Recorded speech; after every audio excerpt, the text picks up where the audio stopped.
Florida line. It is Erick Erickson here covering the whole state of Georgia. Welcome to you all. The phone number, if you would like to be a part of the program, 877-97-ERIC, 877-973-7425. The President of the United States addressed the nation last night regarding the coronavirus.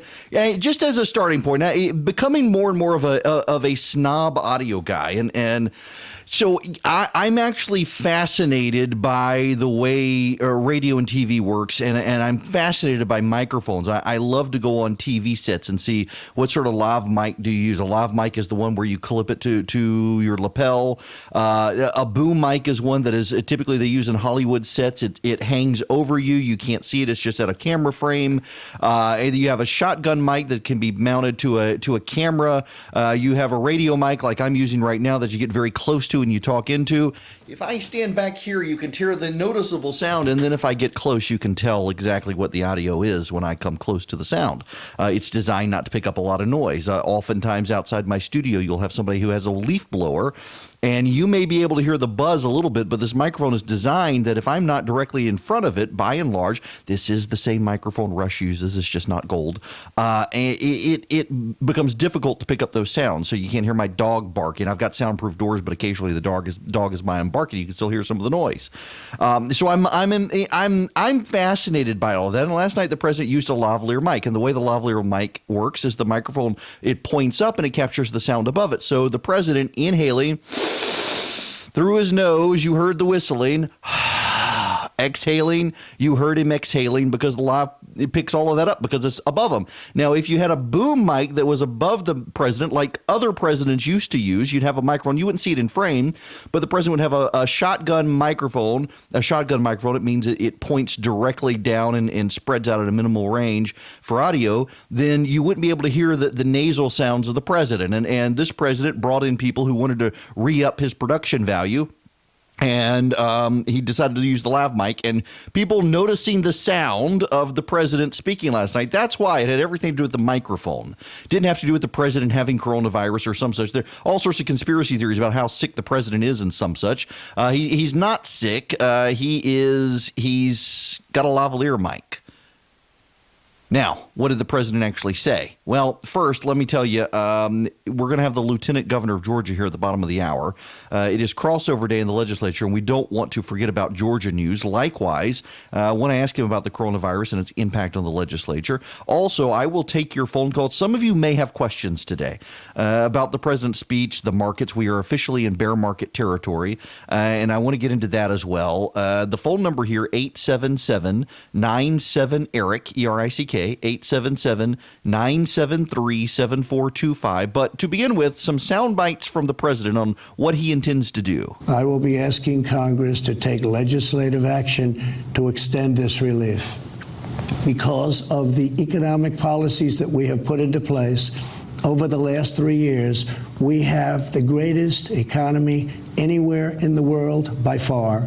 Our banks and financial institutions are fully capitalized and incredibly strong.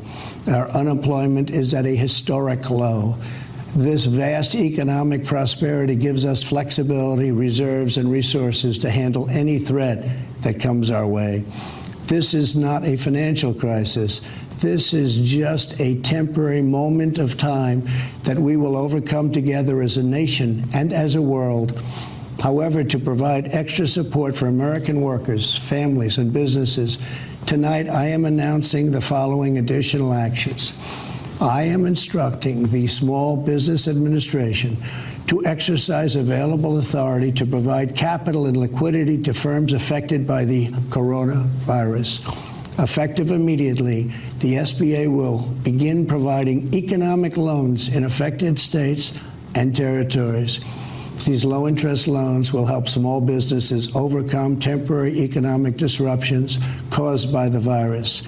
To this end, I am asking Congress to increase funding for this program by an additional $50 billion.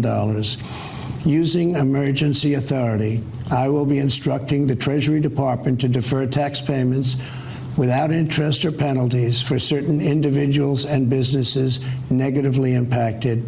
This action will provide more than $200 billion of additional liquidity to the economy. Finally, I am calling on Congress to provide Americans with immediate payroll tax relief. Hopefully, they will consider this very strongly. Now, what is notable here about what the president said, and you could hear his breathing there.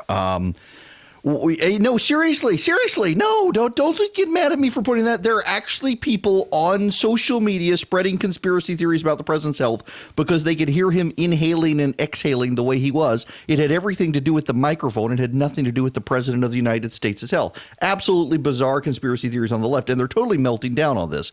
Now, what I am seeing from a lot of people is sorry, Lieutenant Governor just got he just canceled on me, so he won't be coming up at the bottom of the hour. So what I am seeing from a lot of people out there is that they don't understand why the president thinks low interest loans to companies will help.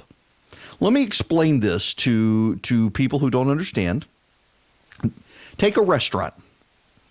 A restaurant doesn't want to lose its employees, but it has no customers coming because the local municipality or the governor of the state has ordered quarantines. Everybody's got to stay home. No one's allowed to go out. What do you do with those employees? Do you lay them all off, or do you take a virtually no interest loan from the federal government, borrow money from the federal government, and then take that money and apply it to payroll for the people who are out of work, the cooks, the bartenders, the waitresses, the waiters, the work staff. A lot of restaurants will be able to do that because the loans from the federal government will virtually be without interest. So they'll be able to do it and be able to pay that back over time to the government, and they'll be able to keep people having money coming in, even though those people can't come to the office because they don't have jobs. You've got to find a way, and see, this is why it's complicated, and we'll get into the president's other stuff as well. He made some misstatements that the White House is having to clarify this morning. But here's the problem. In fact, if you want to see what I wrote this morning, you can go to theresurgent.com. I've got it more fully at my Substack site where I'm doing a daily newsletter. If you want to subscribe to the daily newsletter, it's not quite daily. It's mostly daily.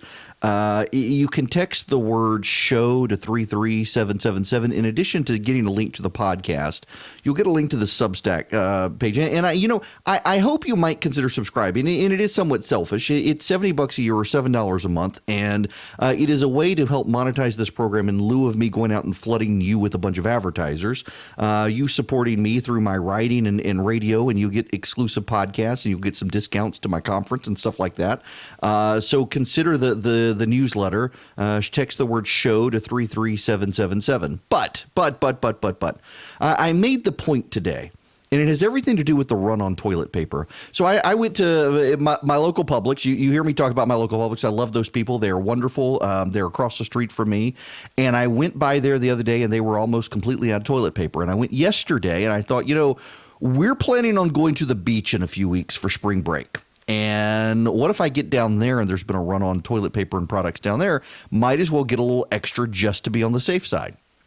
I didn't buy a ton, just several extra rolls so we could get down to the beach and be A-okay if we need to be.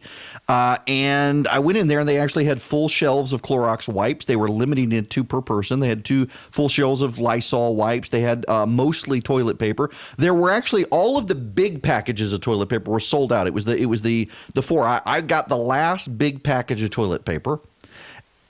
They'll have more coming in today. But why are people making a run on toilet paper over the virus? And here's why.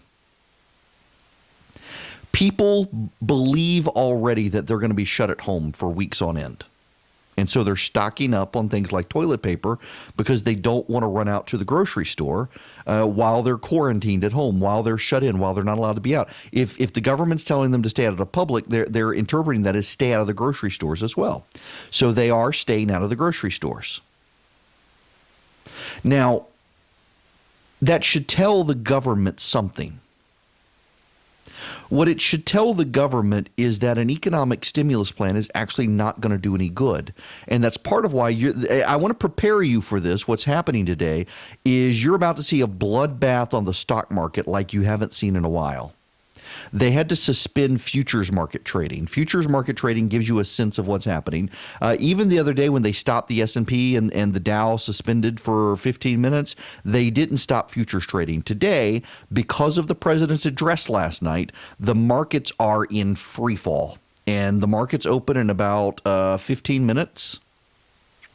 And it's a big deal. Prepare yourself for it. Now, what's actually going on here?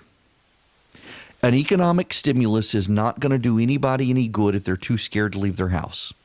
The president could get an Air Force One and fly over major cities, dumping freshly printed $100 bills out of the belly of Air Force One. And people may go out and grab the money by the fistful, and they're going to go back inside and stick it under their mattress. They're not even going to go to the bank to deposit it. They're not going to go shopping. They're not going to go to sporting events. They're not going to go to the grocery store. They're not going to go to restaurants. They're going to stay home. People are beginning to get scared about this virus. And while they shouldn't be scared, they should be super precautious. I'm continuing to see, in fact, the sports commentator Clay Travis is telling people that this virus is less contagious than the flu. 99% of people recover. He is absolutely right that 99% of people recover. In fact, the fatality rate is 100%. Of the 99% who recover, some of them have long-term lung damage. He's leaving that out. And also, it's highly contagious. It is more contagious than the flu. The bigger issue here, and I hate to sound like a broken record, but I feel like I got to say it all the time. The bigger issue here is not the number of people getting the virus. That is significant. But the problem is, as more and more people get the virus, it's going to begin to mutate again and could spread in a second, more deadly wave. When the Spanish flu first went through the global population, hardly anybody died. It had a death rate equivalent to the regular flu. The second wave of the Spanish flu got to 2% of the entire world's population died. Not 2% of fatalities. It was roughly, millions of people died. Millions of people died. That's what epidemiologists are worried about. The mass casualties of a second wave of this virus. If it goes fully global, and it is a pandemic now, it's worldwide. If it gets into enough people and continues to mutate, it mutates in a way that is more fatal and spreads again in a different way. And the people who've already gotten it get it a second time, and then they die. That's part of the concern. This virus is more contagious than the flu. It is more contagious than the cold. It is more deadly than the flu. It is more deadly than the cold. It is more deadly than pneumonia. And it's spreading globally. It is a global pandemic. And people are not going to take advantage of an economic stimulus if they're too scared to come out of their house. So what the White House needs to do is get on the same page with Congress. And what Congress needs to do is get on the same page as the White House. Now, how is this going? Well, let's just look at the last 12 hours. The president addressed the nation last night.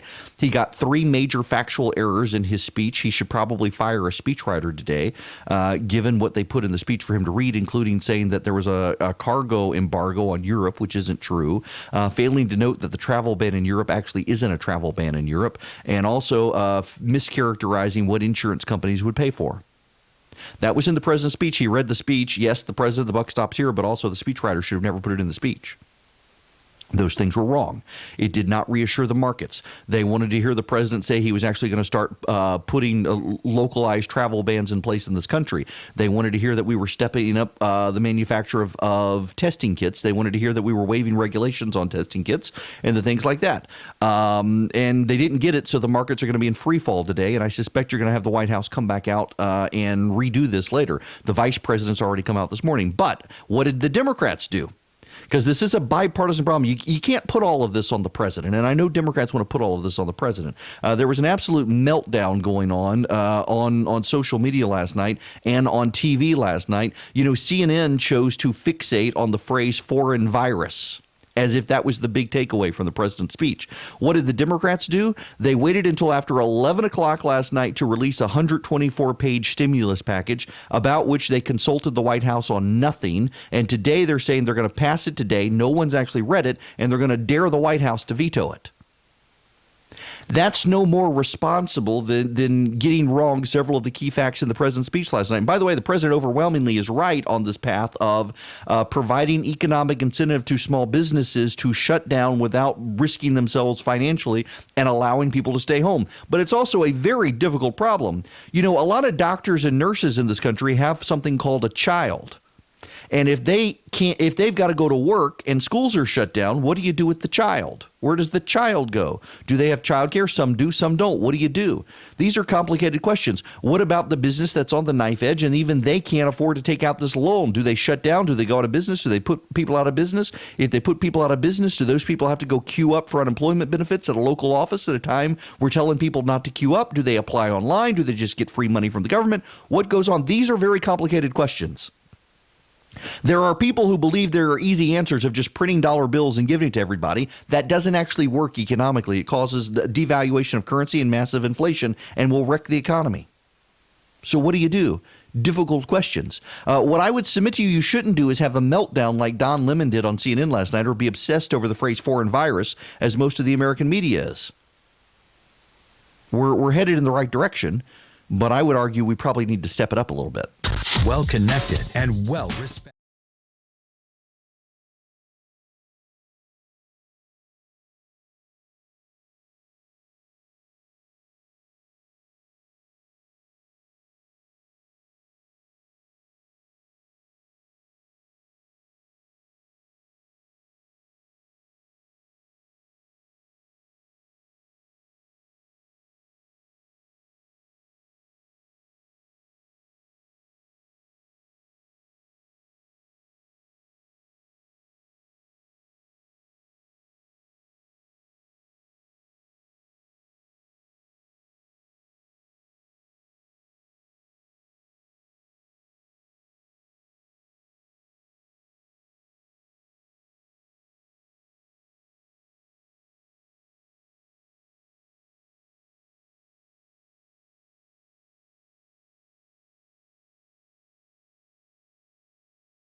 It is Erick Erickson here. The phone number, if you want to call in, 877-97-ERIC, 877-973-7425. The Democratic response here is rather juvenile, and it is essentially they are going to pass an economic stimulus plan today in the House of Representatives that no one has actually seen. It's 124 pages. They released it at 11:08 p.m. last night. They are going to debate it and pass it today, sight unseen, no committee review, and then pass it to the Senate and try to make it a political thing. I do think that, like this foreign virus situation, is going to actually undermine our ability to get anything done. I think it's highly irresponsible. And of course, the media, just like impeachment, is going to cheer it on. And I think this actually gives the president a way around this. In fact, I think the president used the phrase foreign virus from China last night because he knew the media would do exactly as Jim Acosta of CNN did. Listen to this. I think that is the speech that was expected. I think it went well beyond what any of us really thought. I don't think many of us were expecting the president to announce a travel ban from Europe for 30 days, starting at Friday at midnight. That is stunning. That is going to cause major disruptions to the travel industry, and it is going to cause all kinds of problems that we haven't seen since the Trump administration tried its travel ban. Very early on in the administration, we saw people waiting at the airport and so on, wondering if loved ones are going to get back from Europe. So it is going to be interesting to find out what the details are for administration officials in terms of how they're going to implement that. The other thing, Chris, that I think we should point out, at one point during this address, the president referred to the coronavirus as a, quote, foreign virus. That I think was interesting because as I was talking to sources earlier this evening, one of the points that the president wanted to make tonight, wanted to get across to Americans, is that this virus did not start here, but that they're dealing with it. Now, why the president would go as far as to describe it as a foreign virus, that is something we'll also be asking questions about. But it should be pointed out that Stephen Miller, who is an immigration hardliner who advises the president, is one of his top domestic policy advisors and speechwriters, was a driving force in writing this speech. And I think it's going to it's going to come across to a lot of Americans as smacking of xenophobia, to use that kind of term in this speech, Chris. Well, look, sometimes we can answer the questions. And the answer is he's doing it to put blame somewhere else. We've seen over the last few days McCarthy and others saying the Chinese coronavirus, the Wuhan coronavirus. We get that. It can't be the main concern right now. Even Chris Cuomo saying, this can't be the main concern right now. We can move on to other stuff. Here's the thing that the media, and you do need to understand here, I don't consider myself a conspiracy theorist. I'm pretty hostile to conspiracy theories, but I would point out, yes, I don't consider myself one, but I realize I'm going there and I know how it sounds. CNN is owned by Warner. MSNBC and NBC are owned by Comcast, Universal. ABC is owned by Disney. All of these are, and CBS is owned by Viacom, which owns Paramount. All of these are media entities that are owned by film studios. And those film studios are dependent on the Chinese box office. You're not going to have American newscasts angering the Chinese right now. And the Chinese Communist Party is actually out there on social media this very moment pushing the idea that the coronavirus originated in the United States. That is why the president of the United States has decided that he is going to refer to this as the foreign virus or the Wuhan virus. That's why Republicans are doing it. It has nothing to do with racism. It's to push back on a talking point from the communists. Why are American reporters upset at the president pushing back on communists? I have no idea. They're pushing back on Bernie Sanders.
It is Erick Erickson here. The phone number, if you want to call in, 877-97-ERIC, 877-973-7425. The NBA is canceling or suspending, I should say. They may start it up later. But basically, they're decided to cancel the whole season. And this comes after what happened in Oklahoma City last night. 2 days ago, Rudy Gobert, who plays for the Orlando Jazz, was doing a press conference about the Orlando Jazz's COVID-19 response. And he didn't take it seriously. He thought it was no big deal. And so he leaned over and made a point of touching all the microphones and all of the recorders for all the reporters who were there to emphasize that it was no big deal. That was 2 days ago. Last night, the Orlando Jazz was in Oklahoma City to play the Oklahoma City Thunder, and the game was about to begin. The music had started, the crowds were in the stands, and they canceled the game. Turns out that the very same Rudy Gobert, who 2 days ago was touching all the reporters' microphones and recorders, has the COVID-19. Now, here's what we know. You can be contagious for the 4 days before you have symptoms. So the odds are, because he had symptoms and had a fever at the game last night, he apparently did have a fever. We know that he was contagious for the 4 days prior. So it is, what am I? Oh, Utah. Did I say Orlando? I'm sorry. Thank you, Brent. Buddy of mine just texted me and said, you're saying Orlando. I have said Orlando since yesterday. Oh, my goodness gracious. I got to fix that, don't I? This is how much I keep up with the NBA. Nonetheless, so the Jazz were in Oklahoma City, and they decided that they needed to shut down the whole game. And, well, they did. And they didn't just do that. They decided to shut down the entire season because it's probably spread to the whole Utah Jazz team now. Well, here's what we know from Dr. Anthony Fauci, the head of the National Institutes of Health. What we know now is that it spreads through your breath. And we now know from a study, they were just talking about this on Fox News right before the show started, that it can live for 3 hours in its surroundings. It can actually live for up to 96 hours on glass. Think about that. Your tablets and devices. But 3 hours circulating in the air, this virus can survive. You can get it by inhaling the water vapor particles that are expelled from an infected person's lungs. We now know that a person who is infected with this virus has 10,000 times the number of viral particulates in their lungs as they do after the fever starts. So in the first 4 days of this virus, you are highly, highly contagious, and you have zero symptoms. So they've shut down the entire season for the NBA. Now, the NCAA, we are in March Madness. It is March 12th, and the Final Four coming to Atlanta will be without crowds. There will be no audience participation. They are now rumbling today that perhaps they may shut down the entire season of the Final Four, that they don't even want the players together at this point. There are rumors about that. We will see. I have a hard time believing that, but I will get more into this in a little bit, but I gotta play a little more from CNN last night because this deserves to be heard. And full disclosure, I know and like Don Lemon, and he has gone off the rails. He is the president. I think has genuinely broken the guy. He cannot have a rational conversation about the president any more than he can have a rational conversation about a black hole sucking up a 747.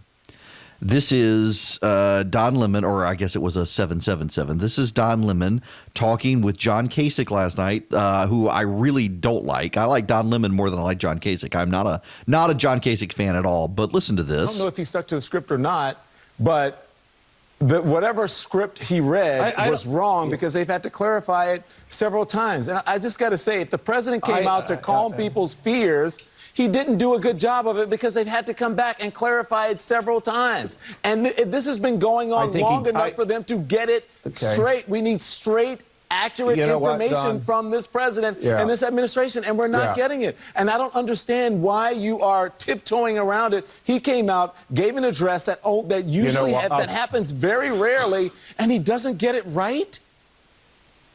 I'm going to tell you, first of all, he read it, and somebody that wrote this, look, I don't want to get into that. Why not? That's why you're here, to talk about the president's address. Can I finish now? No, you can't, John, because we're here to talk about the president's. Wait, we're here. I don't want you to go on and deflect and talk about something else, because we're here to talk about the president's address. And you said that someone else wrote it. He's the president. Even if someone else wrote it, it should be right. I know he did, and he has to be Don. He put this thing out because there was some confusion out there, okay? Now there's more confusion, John. And what I'm trying to say to you, Don, we got to move down the road. Looking back doesn't get things fixed. We're not looking back. The president's address was tonight. That is the newest information. I think his address tonight is the president's address. I think it was fine. That's what I think. You think inaccurate information that you have to come back and clarify 2 or 3 times, you think that's fine? Look, I thought he did fine. That's what I thought. I thought he had the right tone, and he no longer played around with, we're going to blame Democrats, or forget this stuff. I hope he's trying to move forward because he understands the seriousness of this situation. It pains me to agree with John Casey. Okay, here's the problem. Let me cue off. The Politico has a story out today. Let me read you the headline of the Politico story. Trump's travel ban sidesteps his own European resorts. This is by Ryan Heath at Politico. President Donald Trump's new European travel restrictions have a convenient side effect. They exempt nations where 3 Trump-owned golf resorts are located.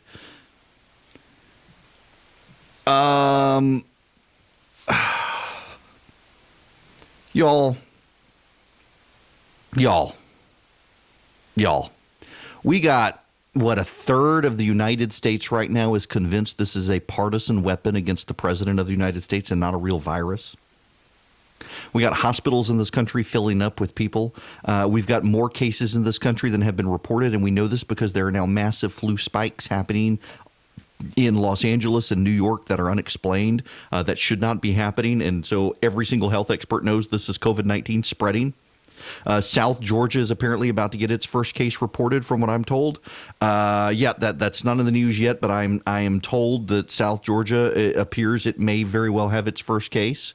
And we've got Don Lemon on TV yelling about, screw the president's tone and screw the president wanting to take tough action. The president made a couple of misstatements that his speechwriters made, and he has to own it because the speechwriters put it in and he read it, and it's all him and screw him. And we got to relive all the bad things about I hate the president and the president's wrong, and we can't actually allow the president to move beyond this. You know what this reminds me of, actually? This reminds me of the internet shaming, where someone from last year, 2 years, 10 years, 20 years ago said something that people on the internet don't like. And so now this person's not allowed to grow up. They're not allowed to move on. They're not allowed to change the direction. You've got the media in this country nonstop yelling that the president of the United States needs to change the trajectory of the conversation. And yet he tries to change the trajectory of the conversation. And, oh my God, we can't let him do that. We've got to re-examine the word for word speech. He got it wrong. They had to send the vice president out. The markets are tanking, and it's all his fault. We can't move on from this. We need the president to come out and apologize for his speech last night and have a do-over.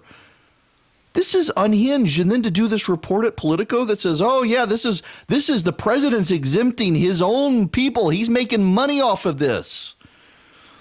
A little more from this Don Lemon conversation because it's infuriating and you should hear it. And just a tip of the hat to Nicholas Fondacaro at Newsbusters for highlighting all of this. John. That's what I think. And I think can be serious and sit here and tell you 4 + 4 = 85. I'm serious. That doesn't mean that I'm right. The information he gave was not right.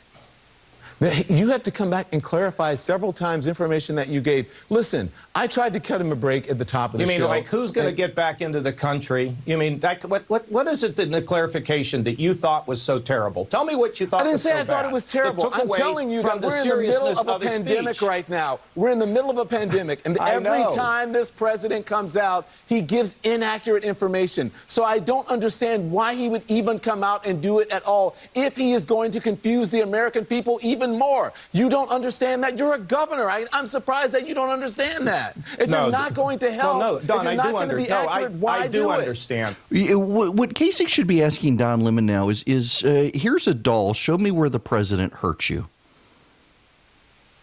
Because that's what this essentially is. I mean, Don, can you shut the hell up for just a minute and let me finish speaking? Maybe he should have said that. What has the president done to break Don Lemon so badly? Don is a perfectly nice guy. He's a very nice guy, but why can't he not let John Kasich finish his point? Why is he so alarmed that John Kasich may disagree with him? Why is he so alarmed that John Kasich may be willing to point out that, yes, the president, after several days of being dismissive of this virus and attacked by Don Lemon for being dismissive of this virus, finally had a sober conversation with the American people to let them know how bad the virus actually is and what the government is going to do to help people, and John Lemon still can't get beyond it. At some point, members of the media have to realize that Donald Trump behaves differently from the normal president that they wish they had, named Joe Biden.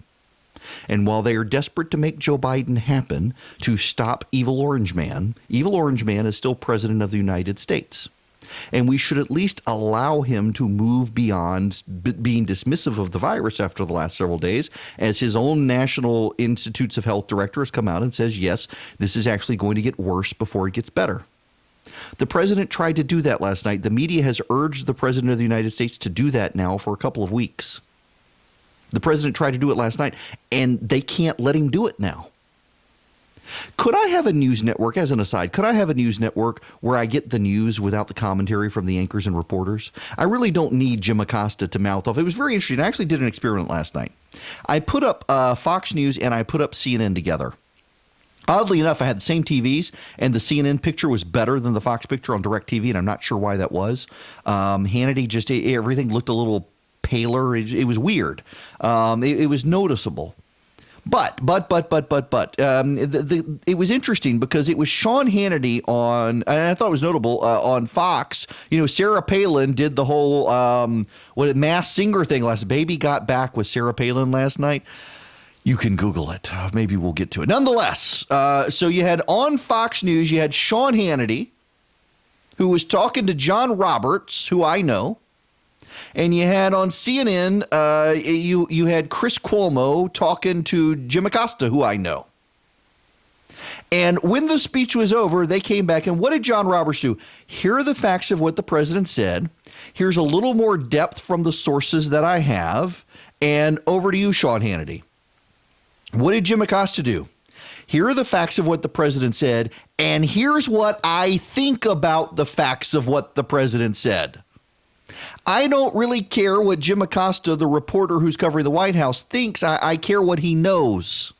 I don't care what Jim Acosta feels, nor do I care what Don Lemon feels. I want to know what they know. And right now what they know is that they don't like the president, and it pollutes every single damn thing they say about the president of the United States. They got to come through and they've got to do partisan commentary. I thought CNN was not going to become MSNBC. I thought CNN knew the difference between the apples and bananas, and apparently they've gone bananas.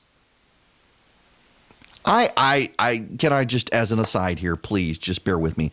I love CNN. I grew up watching CNN. I lived overseas. CNN was the only major international news network you could get. I moved home. I remember watching the Gulf War as a kid, moving back to rural Louisiana, having lived in the Middle East. Bernard Shaw, Wolf Blitzer, Frank Sesno, even Judy Woodruff, and the like. They were all there. Robert Novak, brilliant commentator.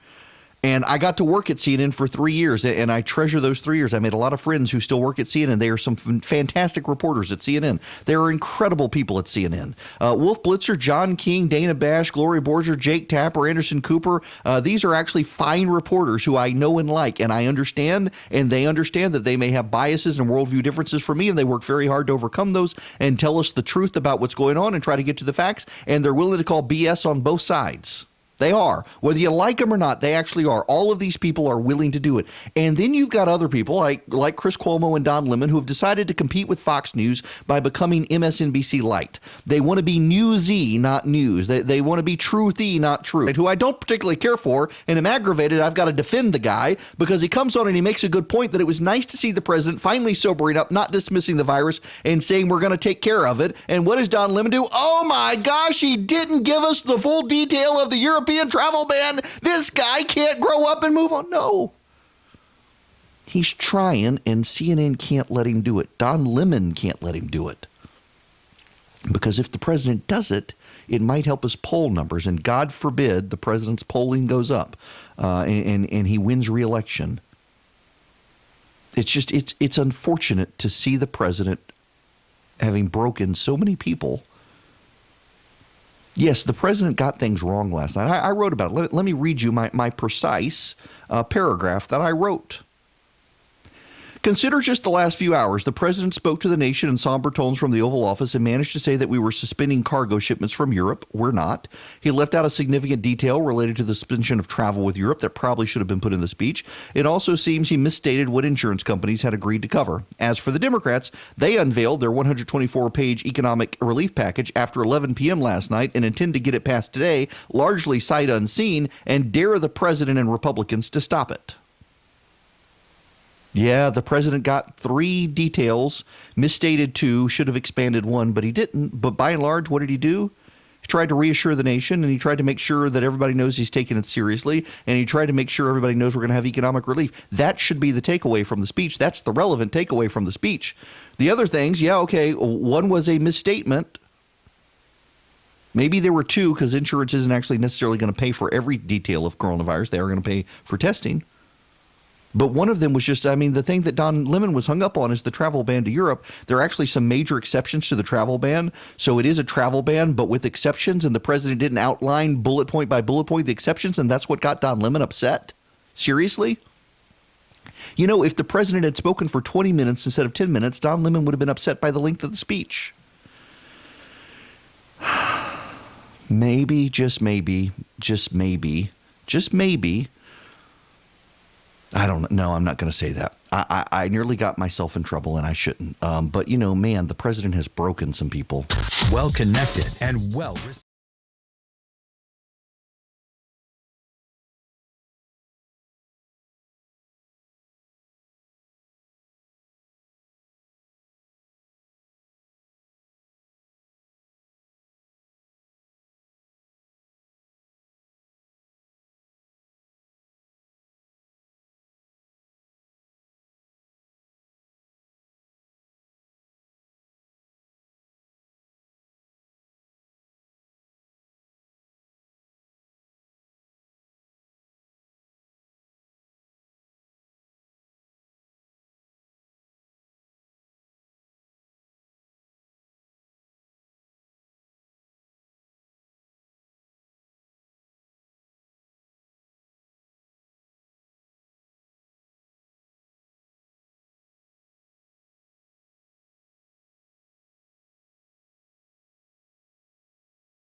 Let me step back for a moment, please, from talking about the coronavirus.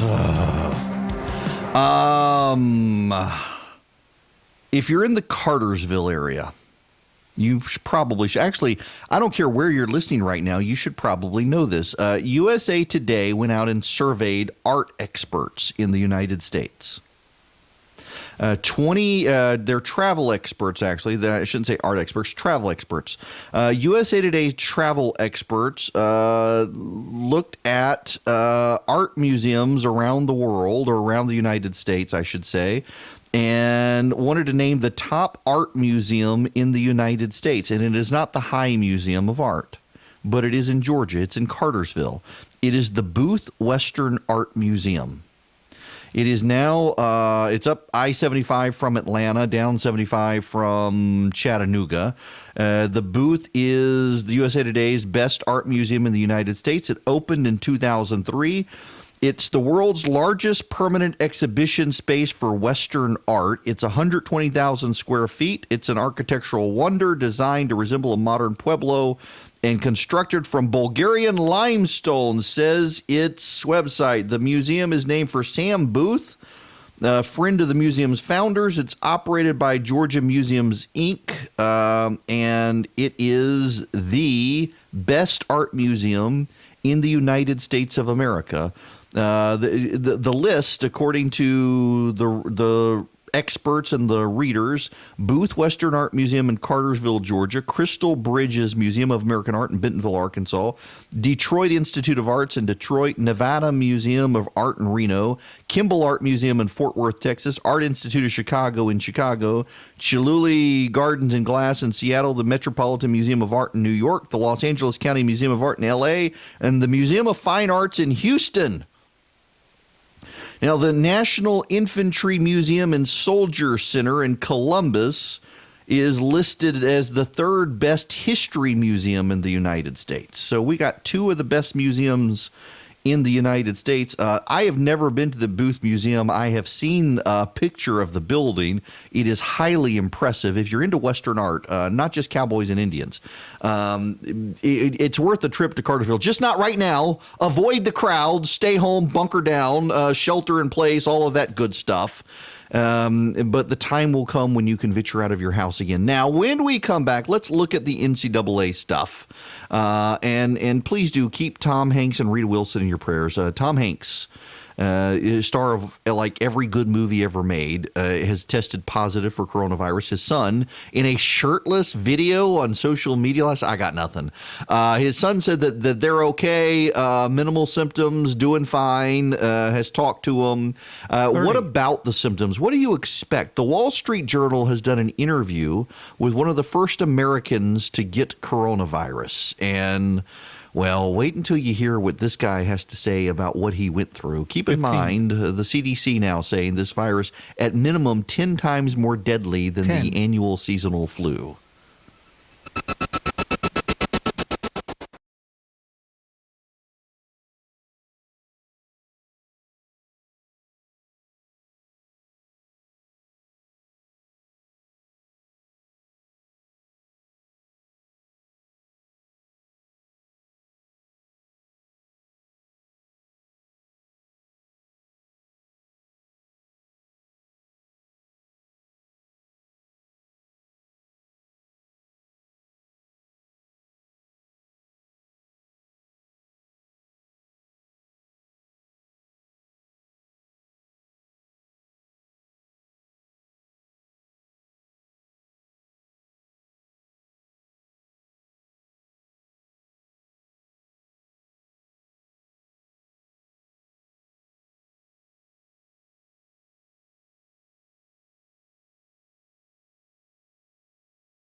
Welcome. It is Erick Erickson here across the nation. The phone number, if you want to be a part of the program, 877-97-ERIC, 877-973-7425. If I'm sounding like super amped up, it's all an act. I'm trying to sound awake for you. Inside my body is dying from not having yet enough caffeine, but I'm working on it. I want to shift gears from what I wanted to talk about, and I'll get to it because we do have a couple of stations that come on at 10, and now that you're all with me and a captive audience because there's nowhere else to go, I'm aggravated with people, and I want to share my aggravation. I'm aggravated in part with the people who are doing these nightmare scenarios that millions of people are going to die. We don't believe China's numbers. We fundamentally don't believe China's numbers. I have it when it comes to this COVID-19 virus, the Wuhan virus, whatever you want to call it. And by the way, it's not racist to call it the Wuhan virus. It's geographist, I guess you could call it. Viruses get their name from where they originated. The Wuhan virus as well. The difference is that no one in Egypt is complaining about us calling it the West Nile virus, but the communists in China are complaining about us calling it the Wuhan virus. But here's the thing. I'm really aggravated with the people doing the straight line mathematics who have decided that we're going to get millions of cases in this country, which we haven't seen anywhere yet. No one believes the Chinese numbers, and there have been multiple reports in South Korea and Japan of ash falling from the clouds or gray particulate coming from the clouds, and people are very certain that the Chinese have cremated a lot of dead bodies. So we don't know what the actual impact in China was. The fact that they so rapidly shut things down, though, when it got out of control suggests it was actually far worse than what they're letting on. But we can see some stuff that's happening around the world that does trouble epidemiologists. And I really genuinely want to put this in perspective. And I want you to understand what's going on, and I want to give you this number. It has not yet updated overnight, but when I started this program yesterday at 9 a.m., there were 10,000 people in Italy who had COVID-19. When I finished my second radio program started my second radio program yesterday, the number was 12,300. By the time that I finished my radio program yesterday evening, the number was 12,462. And we haven't seen the updated daily totals from Italy yet, 12,462. Now, here's what's notable, and let me put this in perspective for you. Of those 12,462 cases, over 9,000 of them have happened in the last 8 days. In the last 8 days, that's what's happened. There are 827 deaths in Italy right now. And these are not, and I keep seeing this from people who say, oh, the Italian healthcare system is worse than ours. These are some of the leading research hospitals globally in Italy where they're seeing these patients die. These are not cash-starved, poor research facilities. That's a death rate, by the way, of 6.6% in Italy. Again, these are not impoverished hospitals in Italy, and they're seeing a 6% death rate. Now, let me play this from Anthony Fauci yesterday. Just a couple of sound bites for you from Anthony Fauci. With regard to vaccines, as I've mentioned publicly many times, we were able to very quickly go from an understanding of what this virus was to what the genetic sequence was to actually developing a vaccine. But there's a lot of confusion about developing a vaccine. In the next, I would say, 4 weeks or so, we will go into what is called a phase 1 clinical trial to determine if one of the candidates, and there are more than one candidate, there are probably at least 10 or so that are at various stages of development. The one that we've been talking about is one that involves a platform called messenger RNA. but it really serves as a prototype for other types of vaccines that are simultaneously being developed. Getting it into phase 1 in a matter of months is the quickest that anyone has ever done, literally in the history of vaccinology. So the vaccine has not yet been developed. That's part of the problem. All these rumors about an imminent vaccine are problematic. And now let me play you one more from Anthony Fauci. Well, SARS was also a coronavirus in 2002. It infected 8,000 people, and it killed about 775. It had a mortality of about 9 to 10%. So that's only 8,000 people. In about a year, in the 2.5 months that we've had this coronavirus, as you know, we now have multiples of that. So it clearly is not as lethal, and I'll get to the lethality in a moment, but it certainly spreads better. Probably for the practical understanding of the American people, the seasonal flu that we deal with every year has a mortality of 0.1%. The stated mortality overall of this, when you look at all the data, including China, is about 3%. It first started off as 2 and now 3. I think if you count all the cases of minimally symptomatic or asymptomatic infection, that probably brings the mortality rate down to somewhere around 1%, which means it is 10 times more lethal than the seasonal flu. I think that's something that people can get their arms around and understand. So we don't have a vaccine, and it's more lethal than the seasonal flu. Here's another issue that they're concerned about. For every 1,000 people, the United States has 2.8 hospital beds. For every 1,000 Americans, the United States has 2.8 hospital beds. Italy actually has a higher number per 1,000 people, 3.2. China has 4.3. South Korea has 12.3. More hospital beds per 1,000 people than the United States. A buddy of mine just texted me Italy actually has less intensive care beds from what the New York Times and the BBC and the CDC are all saying, including the Centers for Disease Control. That's not actually true. Italy actually has more intensive care beds per 1,000 people than the United States as well, because it has a much older population than the United States. That's actually one reason that Italy is seeing this virus spread. It's older people. However, Italian doctors are saying, hold on, we're starting to see 40-year-olds winding up in ICU and in intubation because this virus is more deadly than was originally advertised. So we don't have the hospital capacity.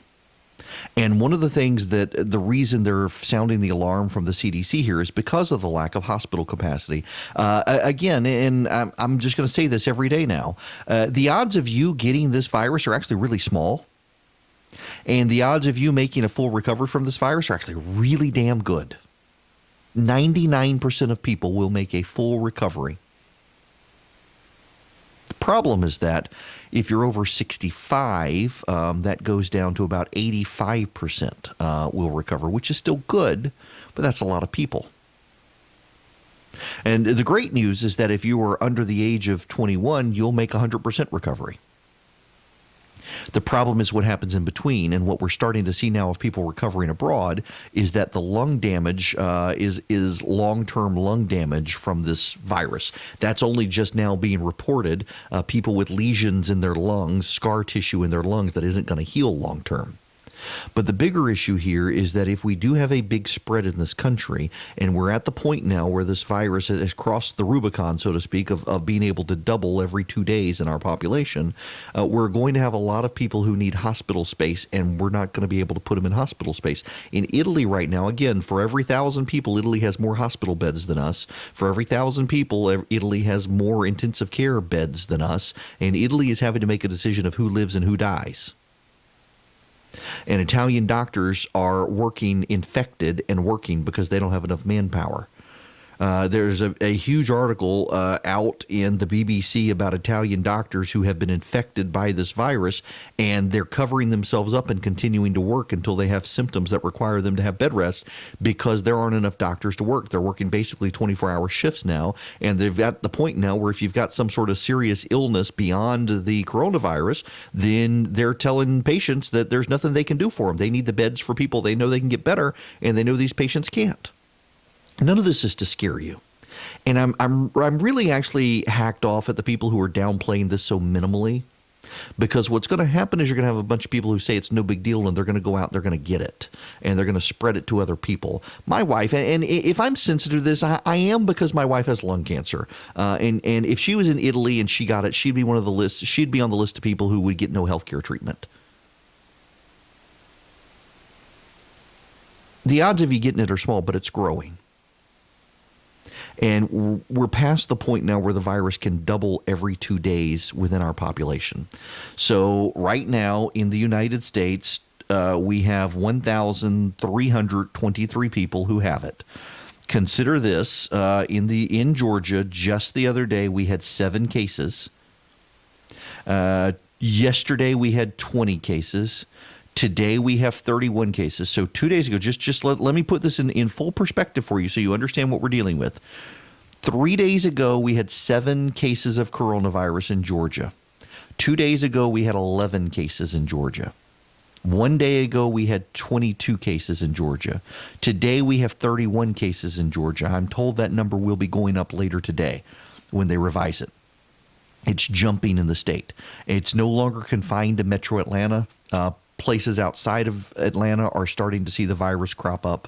Look at the situation in Washington State, 373 cases, 342 of them still, 30 people dead, 1 recovered. When it gets into nursing homes, it's not good. Louisiana has 13 cases. 4 days ago, Louisiana had no cases. Colorado has 34 cases. 2 days ago in Colorado, they had 5 cases. And this is from people from testing. Remember, one of the things that separates the United States from a lot of these other countries is that we haven't been doing a lot of testing. We don't have a lot of test kits. So we're having to double up on the test kits in this country to get people tested. We're starting to see flu outbreaks in cities where the flu should be on decline. And a lot of healthcare experts are saying this is probably the coronavirus. So what do you do? What do you do? Well, first of all, don't actually panic. The reason that everybody's putting this on your radar screen is for a couple of reasons, and let me explain those reasons to you. One, this virus is more contagious than the flu, and we want to contain it.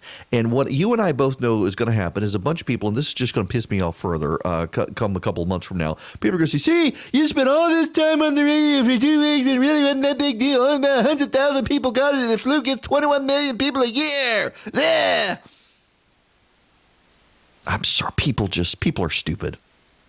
The reason we won't get as many flu cases, the reason we won't get as many coronavirus cases as we got flu cases is because the United States has decided, 1, there is no vaccine, and 2, it's far more contagious. So 3, we need to shut everything down. The NBA is shut down. The NCAA is shutting down. Outdoor activities are shutting down. It is absolutely crazy, and I don't care about people trying to send me information. And yes, I'm sub-talking to a friend of mine right now, trying to correct my information when I've gotten all this stuff from the CDC. Stop trying to correct me right now when I know I'm right on this stuff. Good Lord, leave me alone at this point.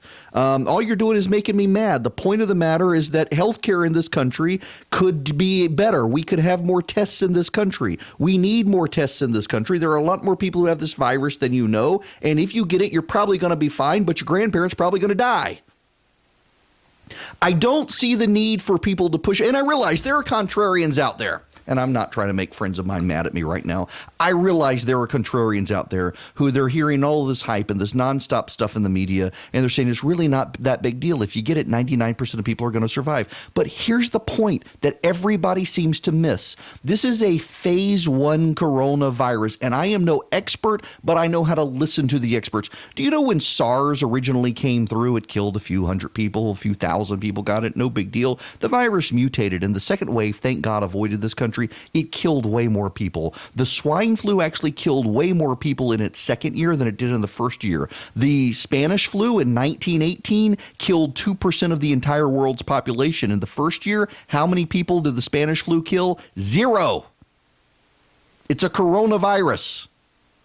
It is the phasing that concerns the epidemiologists. That's why they don't want you to be in large crowds. They know that if you get the coronavirus right now, you're going to be fine more likely than not, unless you're over 65. They absolutely know that. But if they tell you if you get it, it's no big deal, what are you going to do? You're still going to go into the big crowds and you're going to say, oh, I'm going to be fine if I get it. It's no big deal. You are this year. When it comes back next year, you're going to die.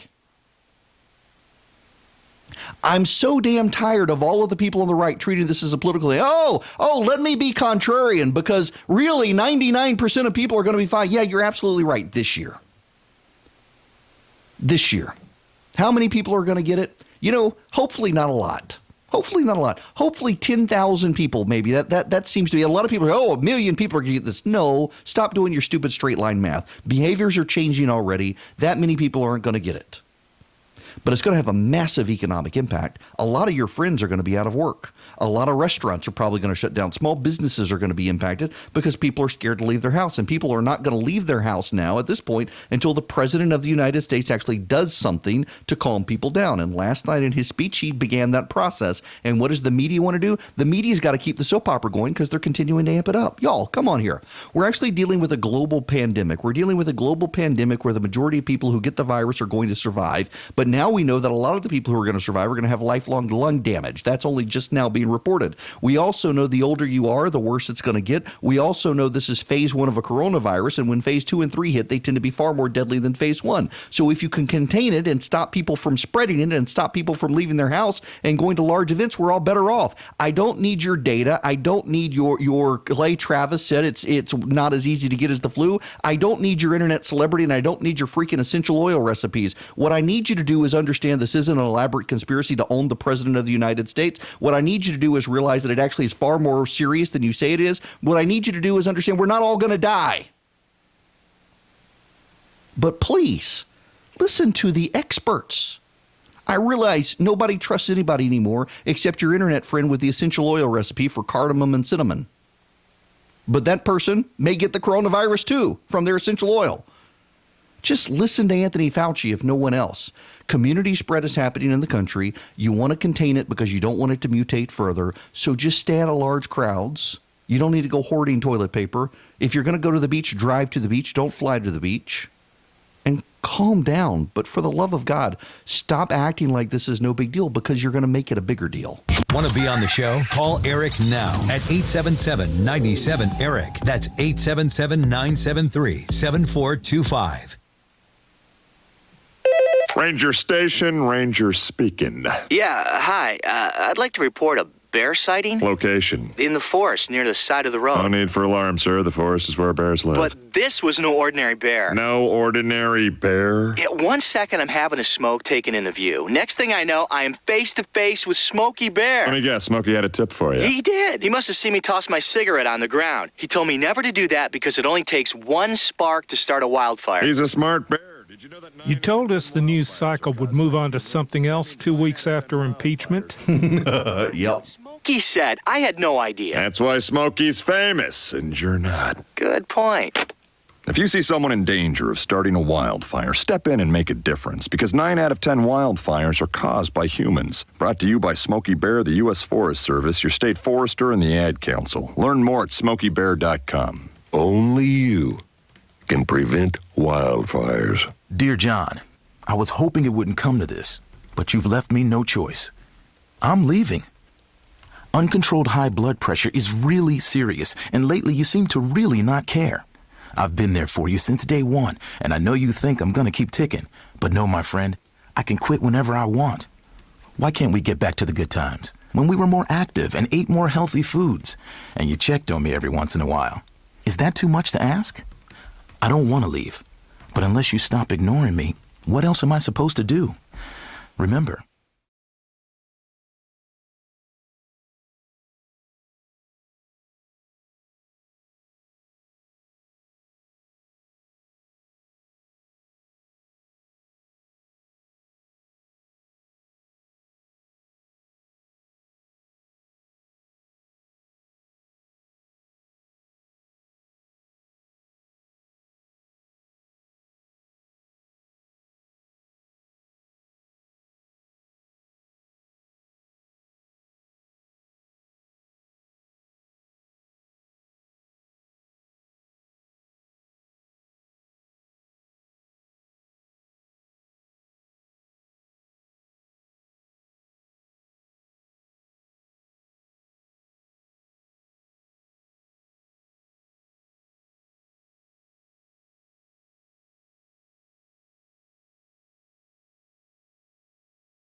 I need to give a commendation, shout out, and award to my friend Brent, who is subtexting me my text as I talk, but he was kind enough to text me that I had left the camera on right after I went to break, and I was seriously about to have to rub my nose, and thank you for telling me to turn the camera off, Brent. You are my hero today. You get a gold star on your forehead. That would have been embarrassing. Oh, my goodness. So can I be honest with you for a minute? It is allergy season as well. And so I've got the dry cough and I've got the congestion nose. And thank God I have the congestion, or I would think, oh, my gosh, I've got the coronavirus. All I can do these days is blow my nose, and I'm doubling up on allergy medicine, and it's gross. But thankfully, it's just allergies. I have such terrible allergies. And it's come early this year, too. The pollen's not even in the pine trees yet here in Georgia. My car, so I had a white car forever. And I've realized everybody likes a black car. A black car is cooler. Let's just acknowledge my kids think a black car is cooler. My guest host, Chris Burns, he and I have the exact same car, except he's got black rims. And my kids tell me all the time he's got a cooler car because he's even got the black rims. And it really makes me mad because my car's better than his. But nonetheless, I'm learning the downside of having a black vehicle is that you see everything, all of the dirt. It's absolutely crazy to me. And I really want to go back to a white car, but I would be shamed by my family if I went back to a white car. That's just the truth of it. My buddy across the street from me's got a blue McLaren now, and I'm really jealous about that. So is my kid. Now, nonetheless, all right, I really want to move on to others. I don't want to spend an entire show on the coronavirus again. We got other stuff we need to do, but before we can do any of that, I do actually need to talk about churches being suspended. There may be some overkill there.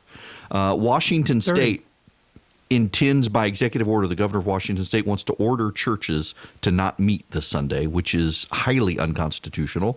And the Kentucky governor is asking churches not to meet. But why isn't he asking other people to not meet?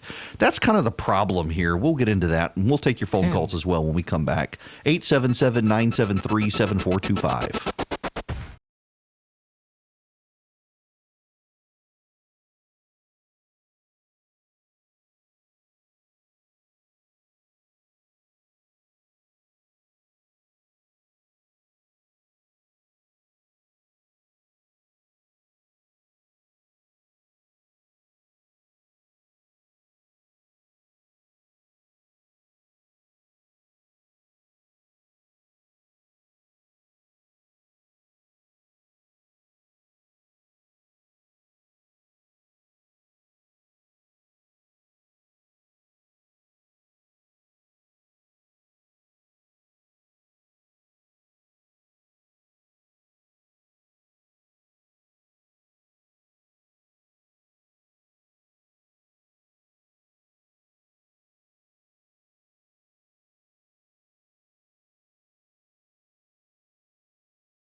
All right, so I've got a party foul that is happening with my producer who doesn't like it when I text people or tweet during the show. And literally as I'm coming back on, he sends me a tweet to look at and says... his direct tweet was, holy, I can't use the second word and it doesn't begin with an S. Probably not for air. So my question for my producer is, I was coming back on air when you sent this to me. If I play this, does it have profanity in it? Is it going to get me thrown off the air? Because I think I want to play this on the radio right now, and I need direction from my producer to actually tell me. I will await his answer because I think this is something we probably all need to hear. While I'm awaiting his answer, and I realize he said probably not fair, but I'm thinking it's worth airing here for just a moment. Nonetheless, I do want to move on to some of the other things. Washington State wants to shut down churches, which is unconstitutional. And they're at this point, though. They've got this mass outbreak in Washington State. They've got 30 some odd people dead already. He says, I didn't say play it. I just said don't play. Okay, fine. I just wasn't sure if there was profanity or something in it, because I actually want to play it on air if there's no profanity, just so I can laugh at it with the audience. But he doesn't want me to laugh at it with you on the air, so I won't do it. Oh, you people should see the things I put up with. Nonetheless, I will move on. In Kentucky, the governor of Kentucky, Andy Bashar, wants churches to not meet this Sunday. Now, you know, I got to be honest with you. So I'm a little torn on this myself. I'm on the ushering committee at church this month. I didn't ask for this month. I would prefer a different month, but they just randomly assigned me at church to be on the ushering group this month, where you hand out the programs and you collect the tithes and offering and you clean up after church. And I'm totally fine doing it, except I'm kind of thinking, you know, my wife's got lung cancer and the CDC is avoiding people in those situations to avoid gatherings of people. And I'm starting to think I may need to weasel out of ushering for the rest of the month, given the situation. Now, there are no reported cases in Macon yet. The odds are very, very good. You know, what's so funny here is the amount of rumor mongering that goes on about these things. So-and-so down the street works at the hospital and says there's a case and they're not allowed to tell anybody. That's not the way this works, people. I mean, seriously, it is not the way this works. If there's a case at the local hospital, it's going to be rapidly reported and get into the public. The idea that there are secret cases of the virus around the country. Now, there are people who are infected and we have no idea they're infected. But the idea that there is some sort of secret, there's some secret quarantine. This reminds me, remember the FEMA trailers during the Obama administration, the nutters who were convinced that there were rounded up camps of people around the country, or the Jade Helm thing. But yeah, there are people in my neighborhood, in fact, on Nextdoor, as a matter of fact, there are people on, you know, the Nextdoor app. If you don't know what the Nextdoor app is, so Nextdoor is like Facebook for neighborhoods. It's a more pleasant version of Facebook where it's your neighbor. So if there's a car break-in or something, you can get on this app. And the way you actually get into the app is you actually get mailed a physical postcard.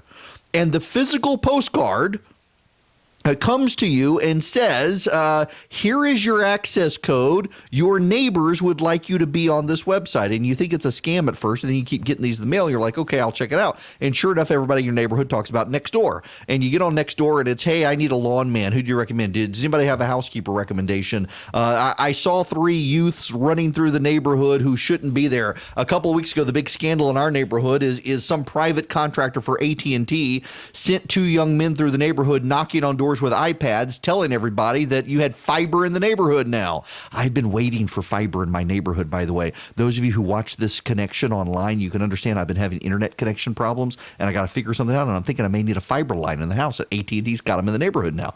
That's beside the point. The latest rumor on Nextdoor, and it's not just in my neighborhood, it's friends of mine who do Nextdoor in their neighborhoods are hearing it too, that there are super secret cases of the coronavirus in local hospitals. And I've heard it all over the place. these super secret rumors of either the teacher has it or the patient has it or the doctor has it, and none of it is true. I mean, everybody starts these rumor mongering things, and man, it is just spinning out of control. But back to the churches. I'm skeptical of whether or not I don't know that I should take my wife, given her health situation, to church, and probably will wind up not doing it just because you got to shake hands with people as they come in the door and you hand them the programs and all that stuff, and you're in near close quarters contact with them, and that puts my wife at risk given the situation. And I am very sensitive to this with my wife having lung cancer, that I want to be careful about the situation, but. Largely, so Andy Bashar, the governor of Kentucky, has asked churches not to meet this weekend. And here's the funny thing about it.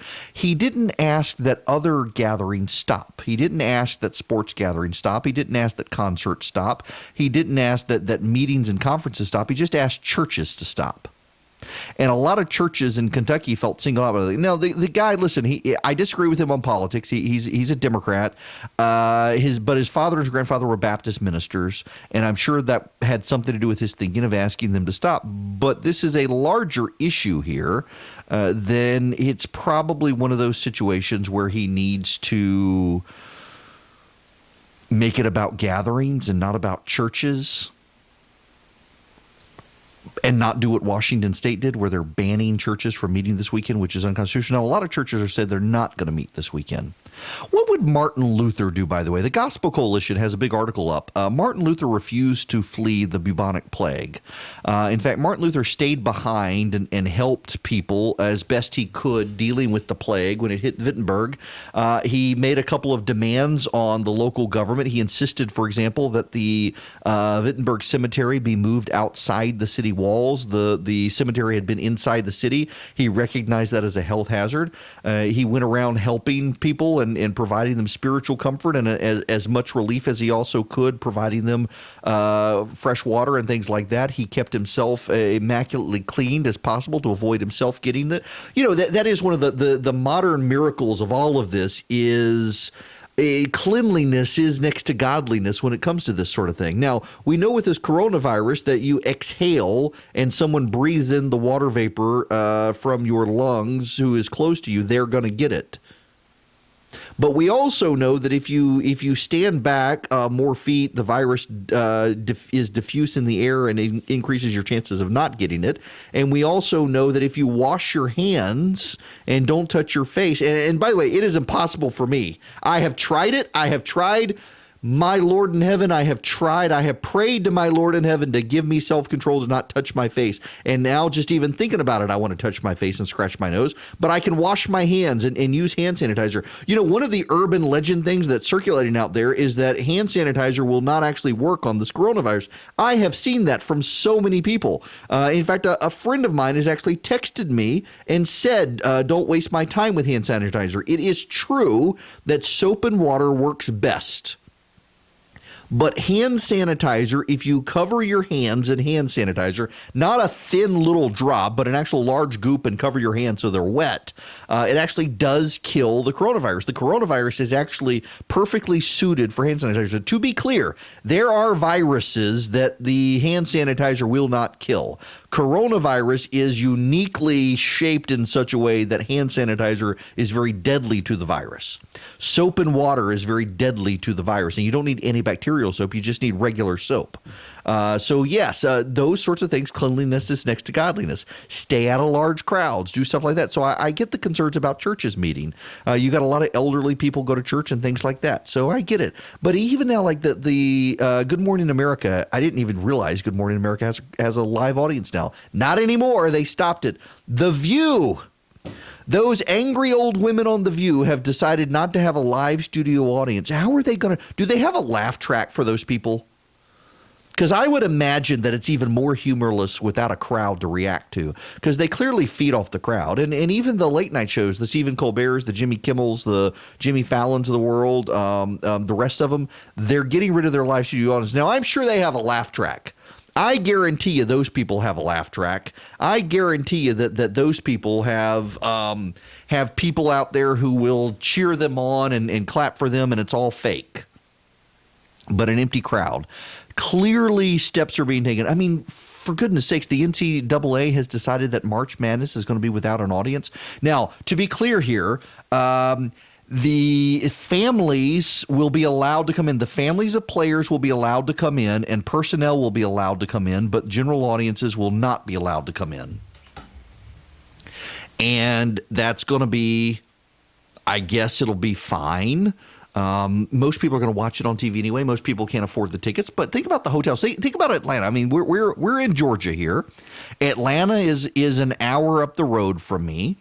And you're going to have hotels we're expecting crowds. They're not going to get them. Airlines we're expecting people. They're not going to get them. I got to tell you, the counterintuitive, like you know, I'm highly critical of the people who go contrarian at times like this. But the contrarian in me, I've seen so many friends of mine on planes in the last 3 days, and they got seats to themselves. I can't think of the last time that I was on a plane where I didn't have someone sitting next to me, including Pukey Woman 2 weeks ago. And that I could get on a plane right now and fly across the country, and the odds are really good no one is sitting next to me. I'm kind of tempted to do it.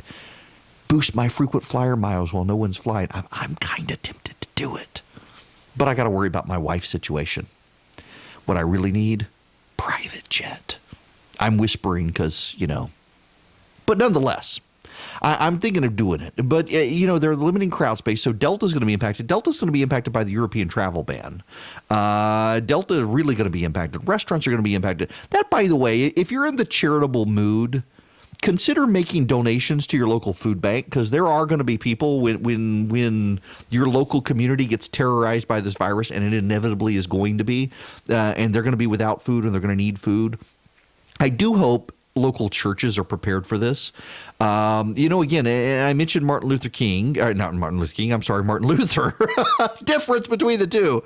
Martin Luther, alive during one of the outbreaks of the plague in Wittenberg, Germany, made sure that local churches were doing a very good job of going around and caring for local populations. And Martin Luther said, listen, if you need to leave, preservation of life is perfectly biblical. If you need to leave, leave. But if you've got family to take care of and they can't leave, you don't leave. You stay and take care of the family.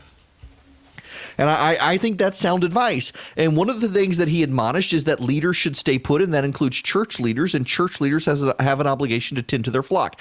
And I do wonder if local churches in the country are thinking about that what does the local church do? And it's not just do we have church on Sunday? There's a pandemic, a global pandemic. Do we have church on Sunday?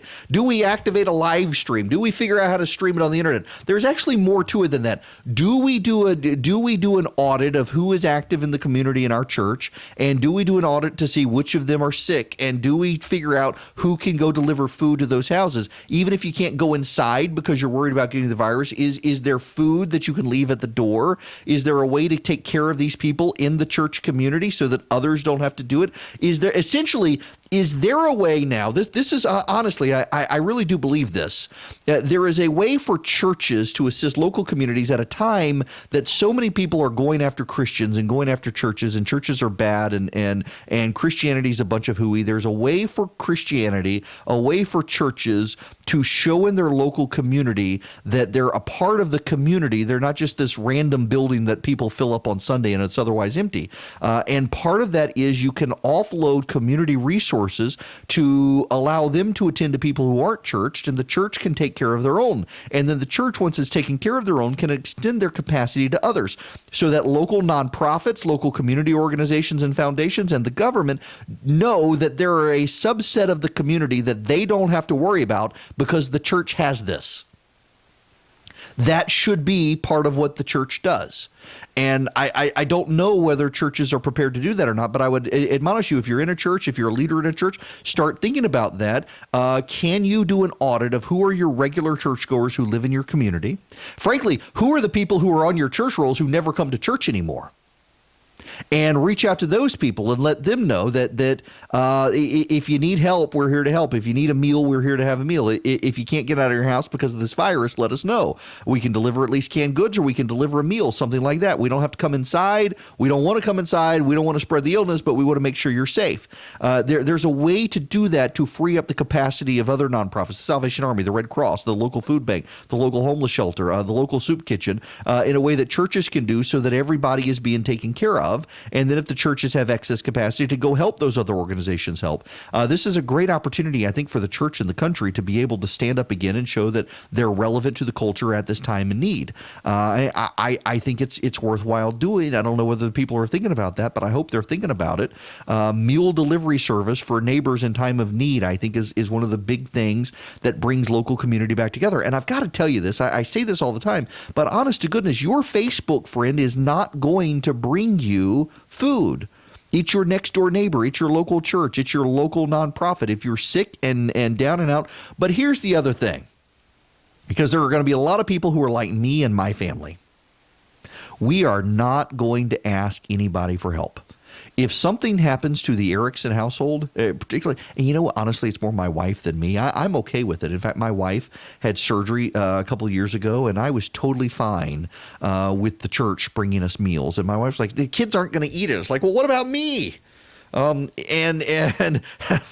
my wife does not like to ask for help. And there are a lot of cases where I really don't like to ask for help at all. There are a lot of people who don't want to ask for help, and they feel like they're putting people out. I am very willing to help a whole bunch of other people, and I really hate to ask other people for help. Part of my problem, I hate to say no, and I hate to ask for help. And there are lots of other people like me out there, and sometimes churches have to be somewhat insistent. But being able to take care of people in the local community, it's not just the community obligation. If you're part of a local church, I would encourage you to be thinking about that. What can you do? Now, can we please, can we move on? I'm hoping we can. I still got more stuff I want to say about coronavirus, but we've also got Bernie Sanders out there. Sanders, everyone expected him. He held a press conference yesterday. Everyone thought he was going to drop out. Oh, no, my friends. He did not drop out. News and in-depth analysis.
You know, it's crossover day in the state legislature, and you know what they did in the House yesterday at the very last minute while everyone's distracted by the coronavirus? They shoved out of committee a gambling measure for in-state casinos after saying they weren't going to do it. They made sure everybody was distracted, and they did it. I want to let you guys know I am actually totally okay with gambling. I don't gamble myself unless it's Chris Burns' money. I like to go to Las Vegas because I'm not really a foodie. I don't like pretentious food, but they got great restaurants in Las Vegas. I actually enjoy going to Vegas. But I'm actually opposed to having a physical casino in the state of Georgia, less so than I used to be, but by and large, the problem with the legislation, so that you understand this, is the way they're designing this so-called destination casino is that a certain percentage of the revenue of the casino would have to come from entertainment. And that's a problem for various venues around the state, whether you're talking about the Fox Theater in Atlanta or the Grand Opera House or the City Auditorium or the Coliseum in Macon or the center in Athens. What is the place in Athens where I've been? I can't remember the name of it now. But around the state, there are music venues and entertainment venues. And the way that this legislation is designed to come out of the House of Representatives, that came out of the House of Representatives, the way it's designed is to ensure that a lot of the business going to those local venues around the state would go to the so-called destination casino. And they could, by and large, monopolize a lot of performers who would be going to these other venues, and it would actually cause economic havoc. The other thing that the legislation does is it insists that a certain percentage of revenue come from foods, and that's going to hurt local restaurants. The casino industry has been making a lot of donations to Republicans in the state to push this legislation. They promised it was not going to come back through, but on the very day before crossover, they pushed it out. It's for a floor vote today. I actually am very much opposed to it. I'm not opposed to sports betting in Georgia. I'm really not. I'm not opposed to sports betting in Georgia. I'm not even truly opposed at this point to something like, you go to D.C., you got the MGM Grand. It's fine if it could be done that way, but this legislation is a bad idea. And the legislation is a bad idea because it specifically is structured to take entertainment attractions and restaurants away from local areas and put them in this one location.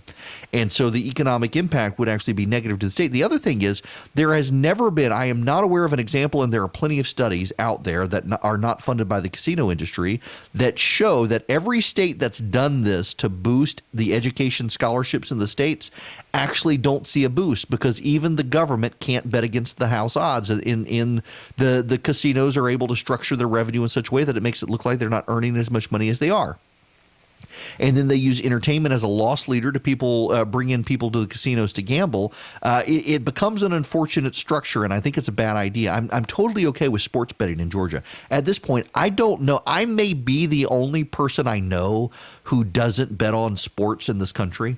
I honest to goodness, no. I got a couple of friends who are as clueless when it comes to sports as I am and don't do it. But overwhelmingly, virtually every single one of my friends now has an app on their phone where they can place bets on games.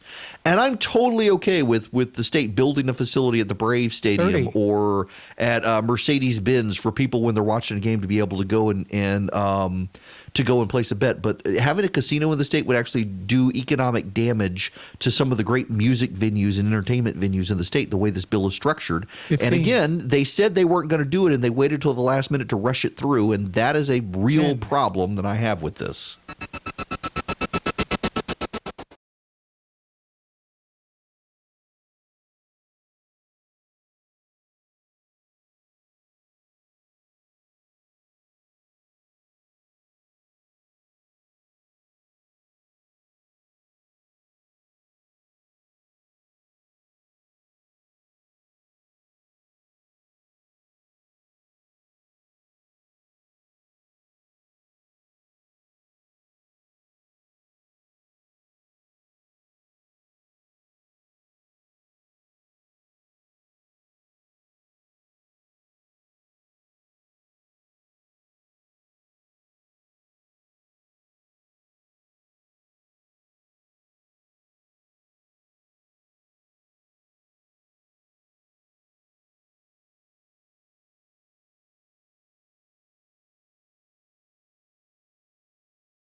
I welcome. Let me start there. Welcome. It is Erick Erickson here, the Erick Erickson Show, and the phone number, if you want to call in, is 877-97-ERIC, 877-973-7425. I should not laugh. None of us should laugh. I'm not going to laugh. You really shouldn't laugh. But man, you can be just livid at this. I suspect that Rudy Gobert's days on the Utah Jazz are numbered. Wow. So, okay. So let me bring you up to this. If you get COVID-19, we now know for certain that for at least 4 days prior to having any symptoms, you are contagious. That is one reason it is spreading like it is there's a 4-day period where you have no symptoms and you are contagious. And then you start getting symptoms. And your symptoms may be mild, your symptoms may be serious. There's an article in the Wall Street Journal today of a guy who got it on a trip to Italy and wrote about his experience, and his went very, very badly wrong. But 2 days ago, Rudy Gobert, he is with the Utah Jazz, and there was a press conference of what the Utah Jazz was planning on doing to minimize the outbreak of COVID-19, and to show he thought it was no big deal, he rubbed his hands over all the microphones and recorders that were around him as he walked out of the room. And last night at a game between the Utah Jazz and the Oklahoma City Thunder, who names their team the stupid name? Nonetheless, so is the Jazz. But anyway, well, they had to shut down the game just as it was beginning because Rudy Gobert, 2 days after rubbing his hands all over people's microphones, he had the symptoms. And he's positive for COVID-19. Had fever while he was there. Donovan Mitchell now, a fellow player on the Utah Jazz, has tested positive for coronavirus. Jazz players privately are telling ESPN that Rudy Gobert had been careless in the locker room, touching other players and their belongings, and now a teammate has tested positive. Let me just say that I suspect there are going to be other players who beat the snot out of him, I would imagine. They're not going to want him on the team. They're just not going to want him on the team after doing something like this, I would imagine. Goodness gracious. And here I keep wanting to move on from this stuff, and the news just keeps breaking. I might as well do an update for you now as we've gotten some new data that continues to pour in here from around the world. Even the Associated Press, by the way, has come out and said, hey, the good news is 68,000 people have recovered from this thing. Only 127,863 have gotten it, and 68,310 have recovered from it, which is actually really good news. The world is responding. People are shutting down. The European Union is livid at Donald Trump. Here's this breaking news. Major League Soccer is suspending its season immediately until further notice due to the coronavirus, according to Sports Illustrated. So now you've got the NBA is suspended and soccer is suspended. You know, what is the Braves opener? The Braves opener is coming up soon. They've been in spring training, and I suppose they are. I suppose they're going to suspend that. I would imagine right now Major League Baseball says it's on, but I'm guessing not. Oh dear. A man who stood next to President Trump at Mar-a-Lago 5 days ago. His name is Fabio Weingarten. He has tested positive for coronavirus. So we'll see if the president gets the coronavirus now. Goodness gracious, the news just keeps breaking so fast right here. There's a hearing right now with Anthony Fauci. Clay Higgins, representative from Louisiana, is demanding that it be adjourned. And now if you want your news dump of the day, man, taking advantage of this. Duncan Hunter, the former congressman. Duncan Hunter, former congressman, news dump today. Perfect time to news dump this so no one pays attention to it. Congressman Duncan Hunter in a news dump today is admitting to having engaged in at least 5 extramarital affairs, subsidizing travel with his mistresses with money donated to his campaign. It included a romantic weekend at Lake Tahoe.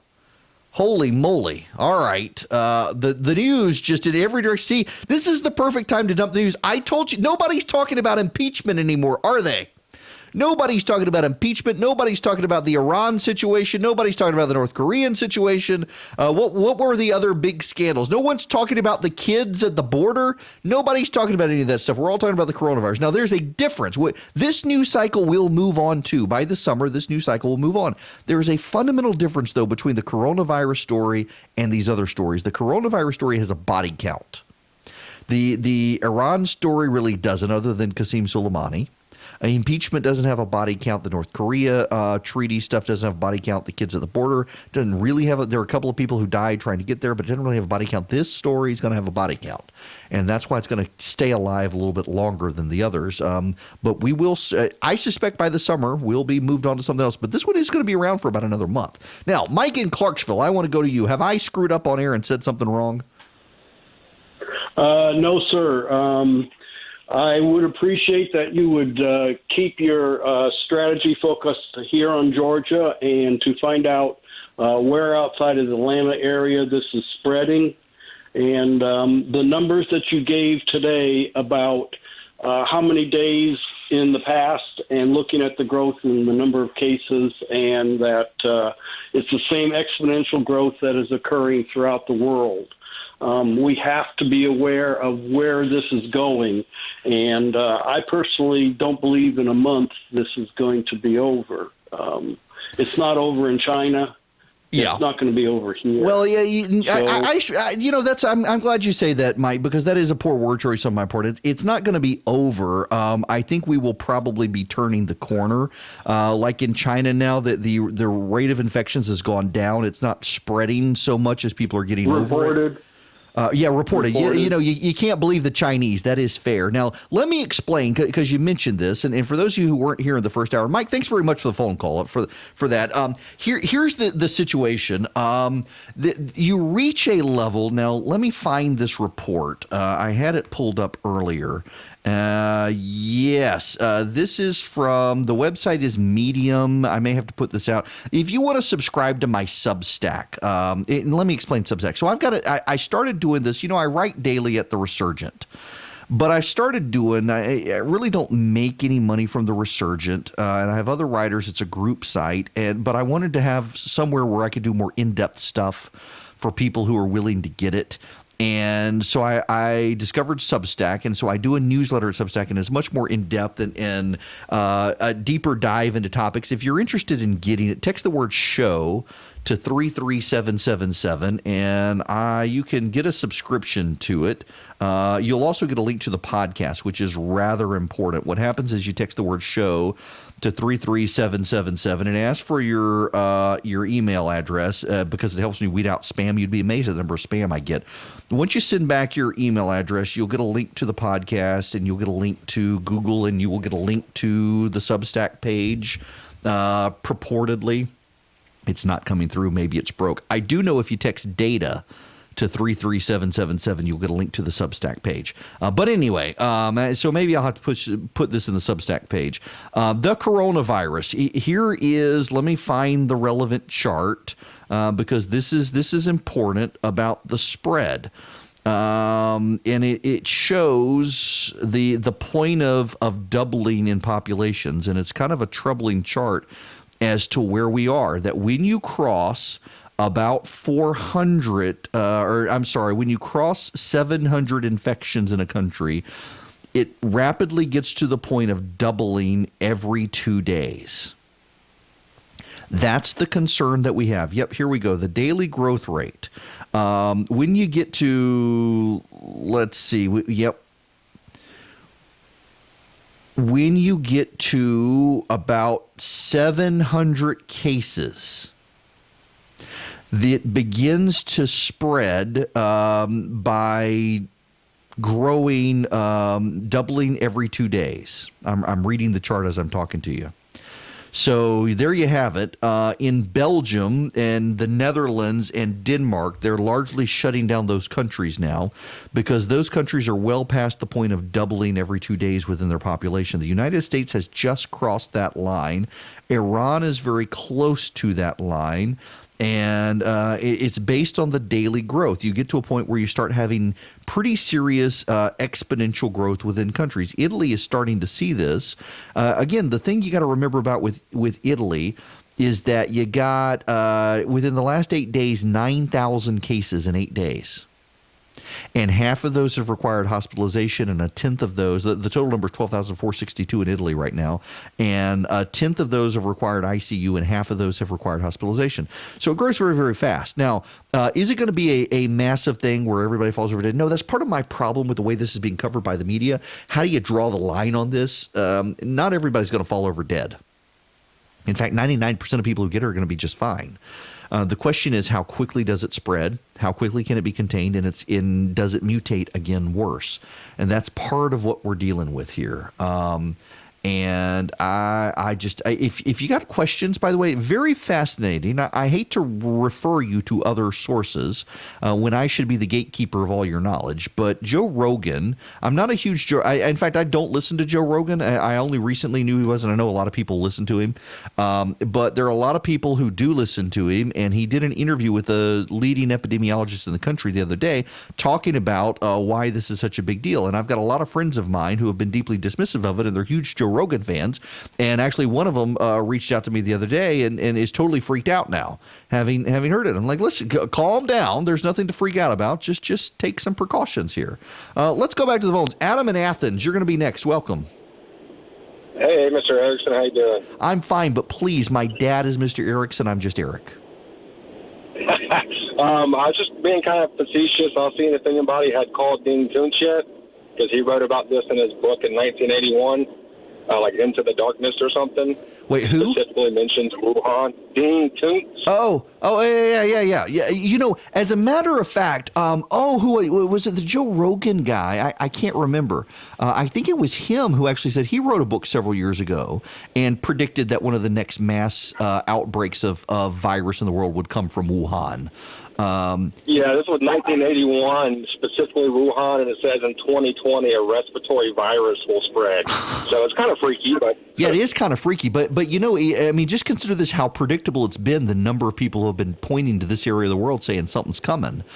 SARS came out of there as well, and there's been one other viral outbreak around the world that's come out of there, which should tell us something about China. You know, this is a jumping off point. Adam, I'm glad you redirected me here as a way to kind of get away from the coronavirus while still kind of being tied in here.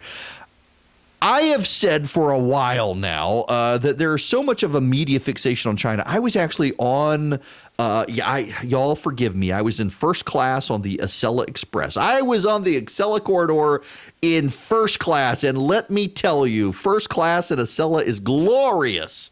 It really is. I can see why all the media elite do it. Between New York and Washington, it's the high-speed Amtrak train. It's the only profitable Amtrak train in the country. And I was there, and it was Tom Friedman who was on the plane or on the train with me, and he is notoriously snobby about China. And he was there in first class and started yelling at the guy on the train and actually made a comparison to China, I do believe, if I remember the story right now, and just how America is nothing like China. Tom Friedman has been fascinated forever about China and how glorious China is, and China can build a railway overnight. You know, the hotel that they put people in China collapsed. They've got the overnight, the hospital they built overnight. People are waiting for it to collapse. China is so much show and bluster, and the media elite in this country always uniformly fall for how grand and glorious China is when it is just one giant Potemkin village. Now, is there a threat from China? There absolutely is, that with nuclear weapons and everything else and the number of people they have. But come on, people. China is not as awesome as so many members of the media make it out to be, and this is just further proof of it. A Chinese communist regime is not going to be, at the end of the day, able to compete with the ingenuity and innovation of American free enterprise. And the only way China is able to compete is for us in this country to screw it all up and make our system of capitalism less free and more regulated and closer to the Chinese system. And we need to be thinking about that. In fact, one of the issues we're having now with the viral testing is federal regulation. The South Koreans and the Italians have been able to more rapidly get testing materials to relevant communities because they have less healthcare regulation than we do, which is absurd, particularly when in Italy in particular they've got universal healthcare. It's just absurd that they've been able to move faster than us on some of this stuff. We got to step up our game, let the free market work. National connections, local focus.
Oh dear, I hesitate to read you this,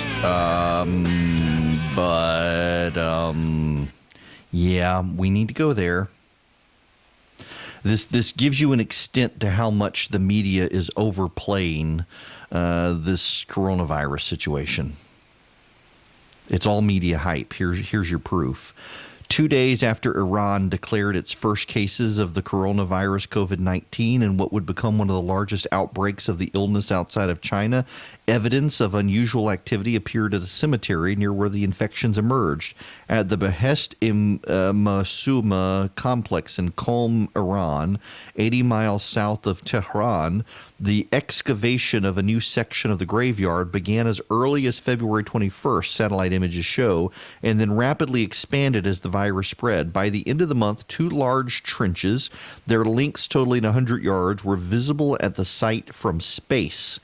According to expert analysis, video testimony, and official statements, the graves were dug to accommodate the virus victims in Qom.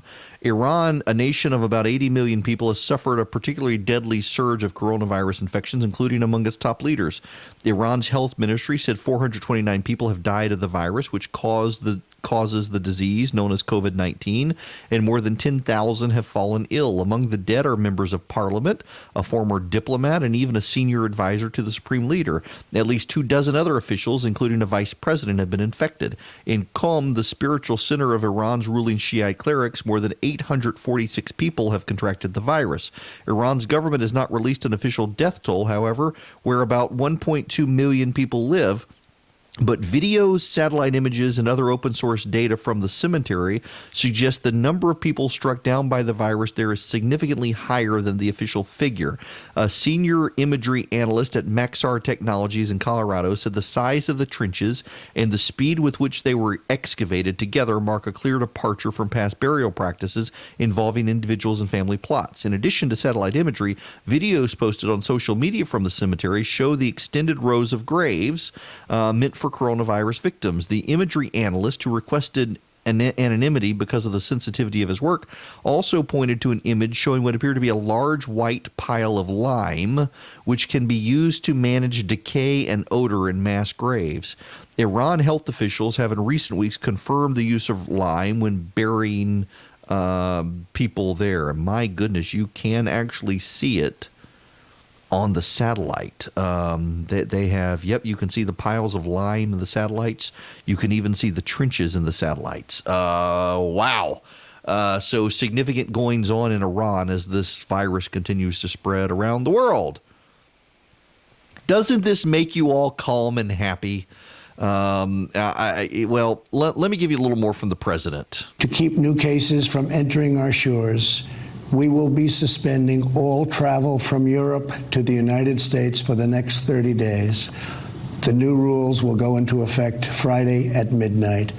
These restrictions will be adjusted subject to conditions on the ground.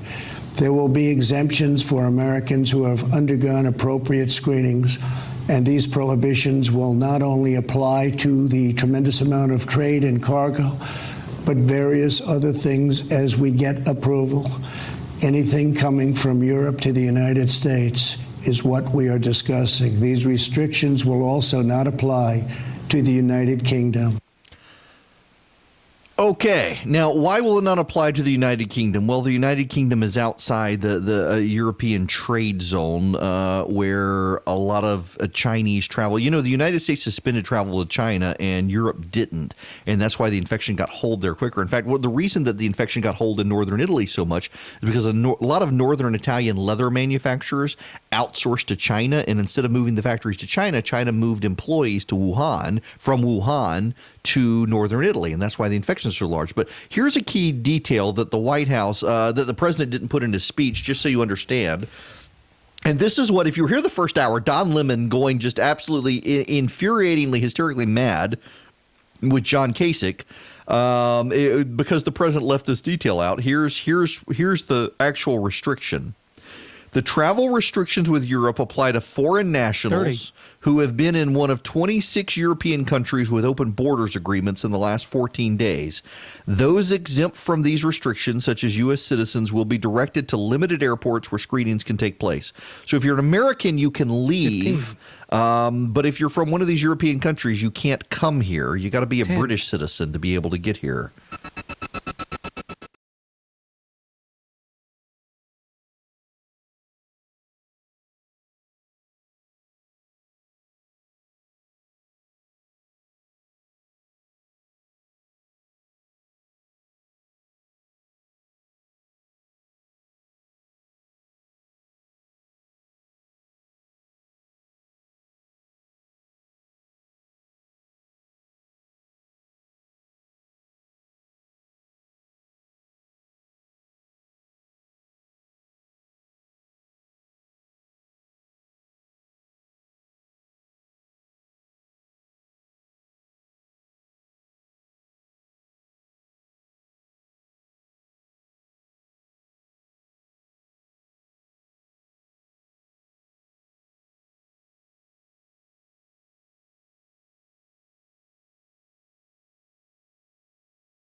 Oh, we got some real-time follow-up. I was mentioning the Iran situation and the satellite imagery showing that the COVID-19 situation is way worse than what people have been led to believe by Iran. And now there's this.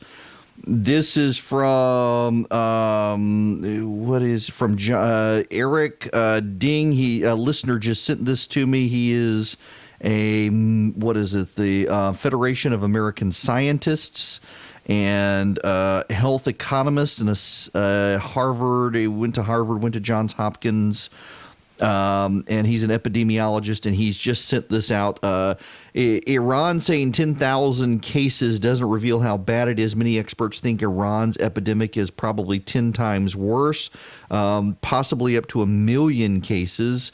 Iran has just asked for $5 billion from the International Monetary Fund, which shows just how desperate it is with this outbreak. So, yeah, it is kind of a big deal. Kind of a big deal there. So just for perspective here, there's other stuff. Whoa, yeah. Major League Soccer. I mentioned that when I thought it said MLB at first. It's MLS. Major League Soccer suspending the season, and now we've got Democrats in the state house are demanding that the state legislature shut down. This is from the Atlanta Journal-Constitution. As the Georgia state capitol readied for the crucial deadline day, crossover day, Democratic members of the House called this morning for a quick end to a legislative session, citing the coronavirus pandemic. We must be responsible and follow appropriate guidelines. House Speaker David Ralston gavelled in the session, acknowledging the growing concerns about the pandemic, and said he and other leaders will discuss possibly adjourning the session after crossover day. The best thing to do at this point in time is to err on the side of caution. We will keep you posted. The session is currently expected to end April 2nd. Today is crossover day, when legislation must pass one chamber to receive consideration by the other. The only constitutionally mandated duty of the legislature is to pass the budget. The House on Tuesday voted out its version of a $28 billion spending plan. 5 Democratic-leaning groups are urging suspension. The House has already sent home its PAGE program. The Senate has posted signs advising against shaking hands. The first COVID-19 patient isolated at Hard Labor Creek State Park by Georgia health officials is a 30-year-old Afghan war veteran who cooked at a Waffle House in Canton before he started experiencing fever, chills, and aching pains. State Representative David Belton of Buckhead, whose East Georgia district includes the park, toured the site and was interviewed by the Oconee radio group over there. You cannot see any visible private residences from the site. It's heavily wooded. There are 7 really small trailers, campers really, that can house 1 to 2 people. I saw a lot of state patrol presence, a high degree of professionalism in keeping the quarantine isolated. On Tuesday, the State House passed House Bill 949 on a 100-68 vote. Among other things, it would establish a flat income tax rate of 5.375%. Currently, the tax rate increases from 1 to 5.75%, rising with income levels. The legislation includes a low, non-refundable tax credit intended to offset the tax increases that would result from lumping low earners into a higher rate. However, that doesn't impress the Georgia Budget and Policy Institute, which says that for most part, Georgia taxpayers with annual income below $108,000 per year would not benefit as a result of the flat income tax structure. Now, all of this is at play with crossover. And for those of you who are listening out of Georgia, let me explain to you crossover day. I think most state legislatures have something similar. But for crossover day in Georgia, if legislation does not pass the House or the Senate by the close of business tonight, then it cannot be considered by the other house. You know how a bill becomes a law. Both houses have to consider the same text. They have to pass the same text. And what typically happens is it goes from the House or the Senate to the other one. It is amended. It is voted on there. It's sent back. And if both houses pass the same text, then it goes to the governor to sign it. Well, it's got to pass one house today to be considered by the other house, for the rest of the session. Today is crossover day. What happens typically, like this casino bill that is coming out of the Georgia House, the Georgia House leadership said that's done. We're not going to do it. No casino legislation this year. Everybody lowered their guard. And then last night, they rushed out a casino legislation to build a casino in Georgia after having told everybody nothing was going to happen. So here we are with this fine situation in our state legislature. Problematic. So now, what exactly are we looking at here? Well, what we're particularly looking at is the legislature doing some hanky-panky, but they're getting the budget done. And now you've got Democratic groups telling everybody, shut it all down, shut it all down. It's not a coincidence that the partisan group, they're all tied to Stacey Abrams. They're all partisan Democratic groups, and they all began the call before crossover day. Here's why. There are a number of pieces of legislation in the legislature that Democrats believe that they might be able to get a PR advantage on. The Democrats in Georgia have done a very good job since last year of all coming on the same page with the same talking point to go after the Republicans, and the media eats it up. A lot of the major media in Georgia isn't friendly to Republicans to begin with. And so when the Democrats can get on the same page with the same talking points, it can become a story.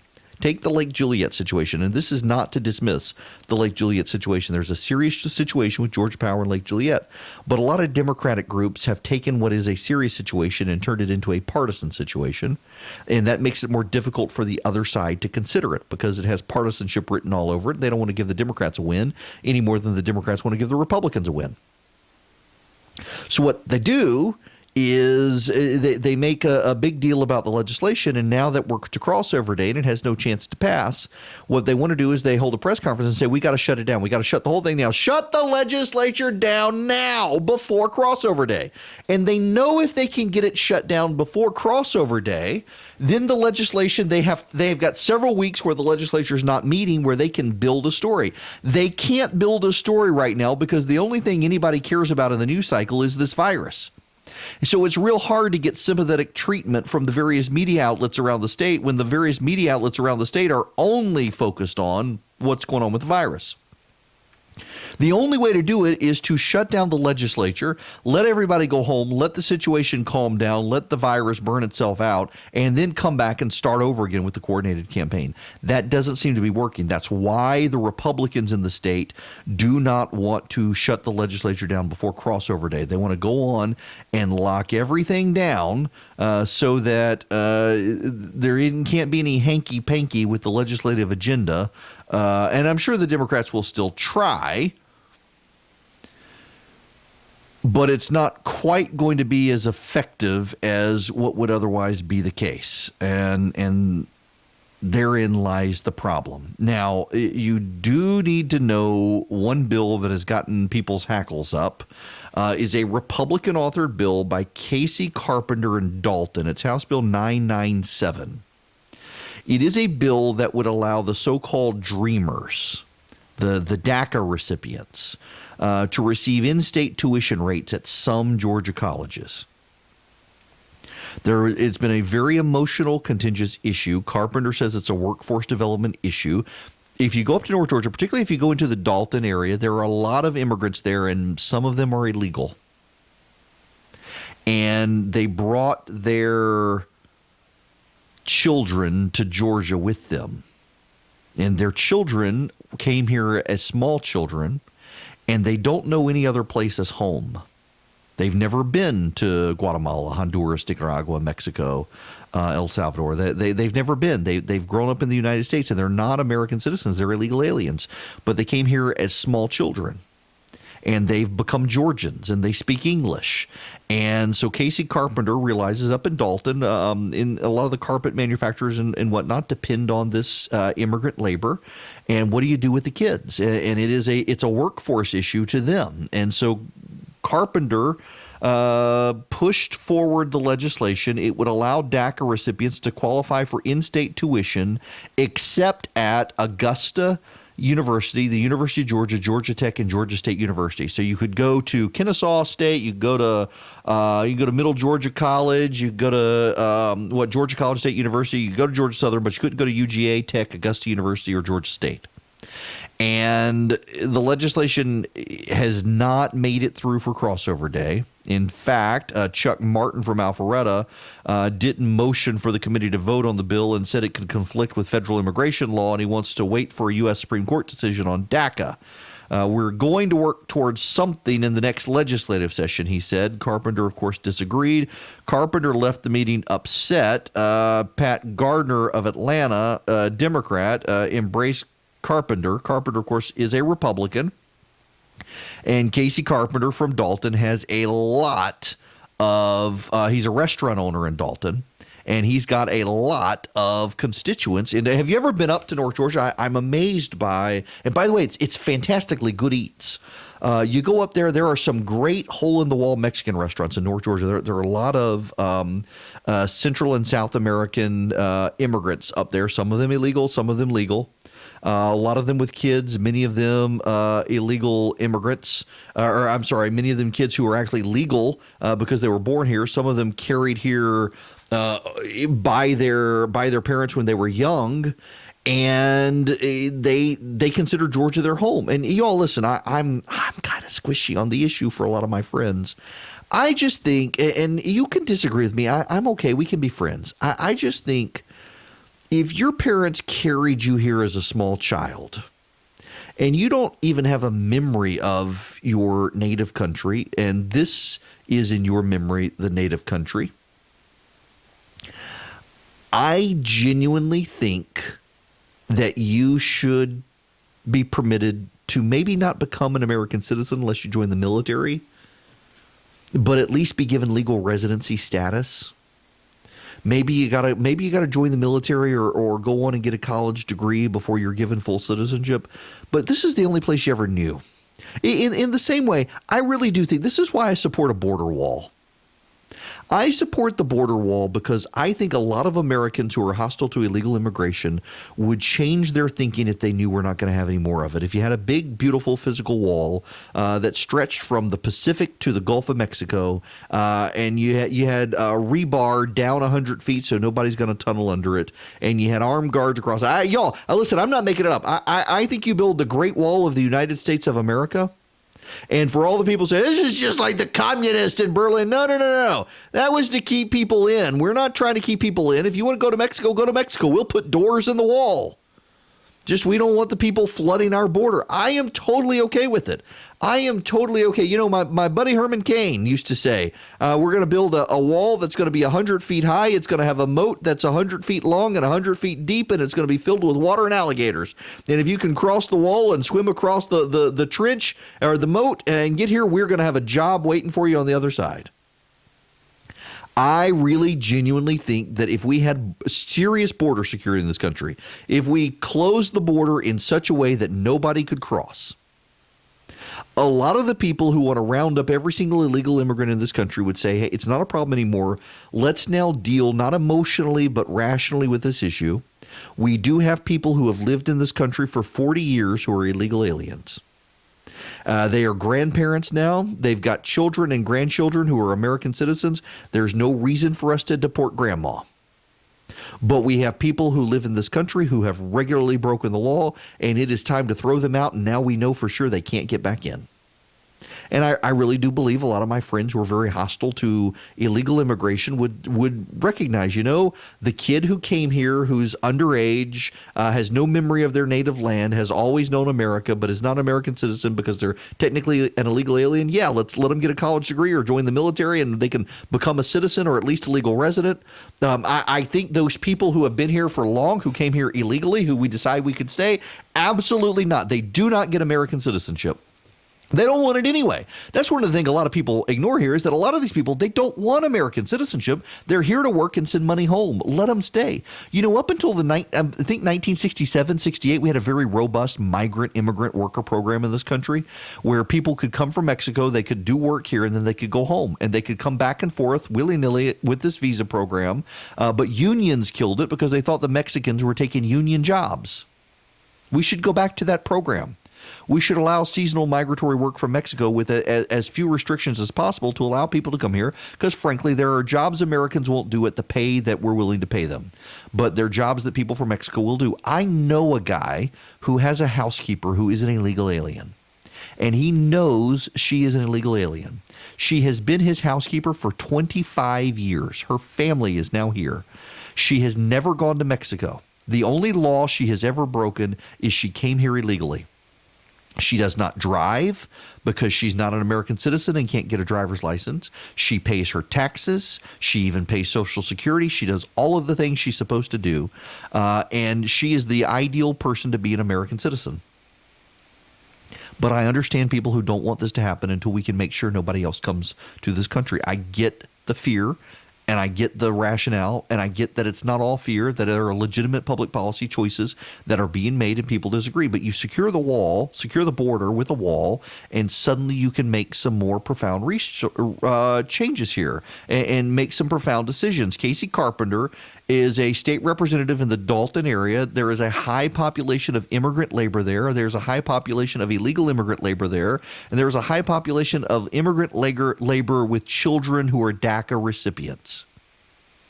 And he would like to see those people who have grown up in the community stay in the community. They're a part of the community. He doesn't want to see them punished because their parents made a choice 10, 15 years ago. And I personally think he's right. And I realize I'm in the minority. And we don't have time for any phone calls right now. And besides, my call screener had to step away for a little bit. But if you want to call and take issue with me tomorrow, I'm happy to chat with you about it. And we're probably not going to agree, but I don't think you're a bad person, and please don't think I'm a bad person. We're just looking at it differently. I do think there are a lot of illegal aliens who should be rounded up and sent home, and I do think there are a lot of people who should never be able to cross the border.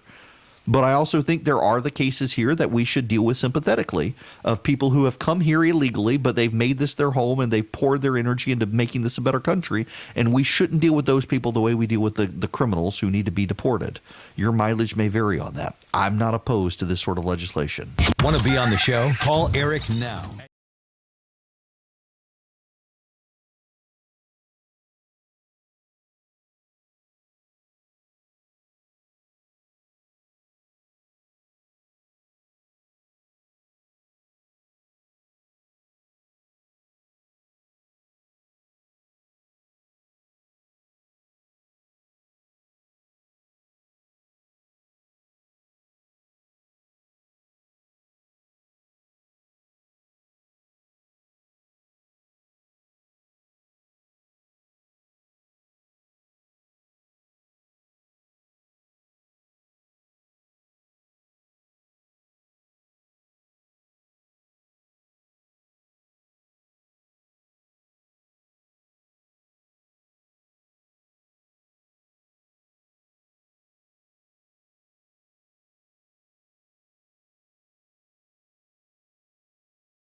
It is 55 after the hour. I'm scared to look. I think I need to look. But do I? Oh.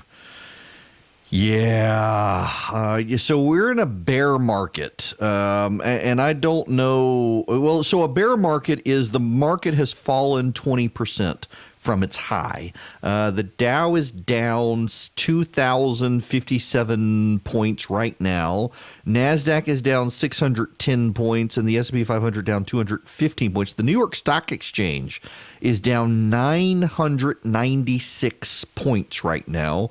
It is a bear market. My guest host is often Chris Burns.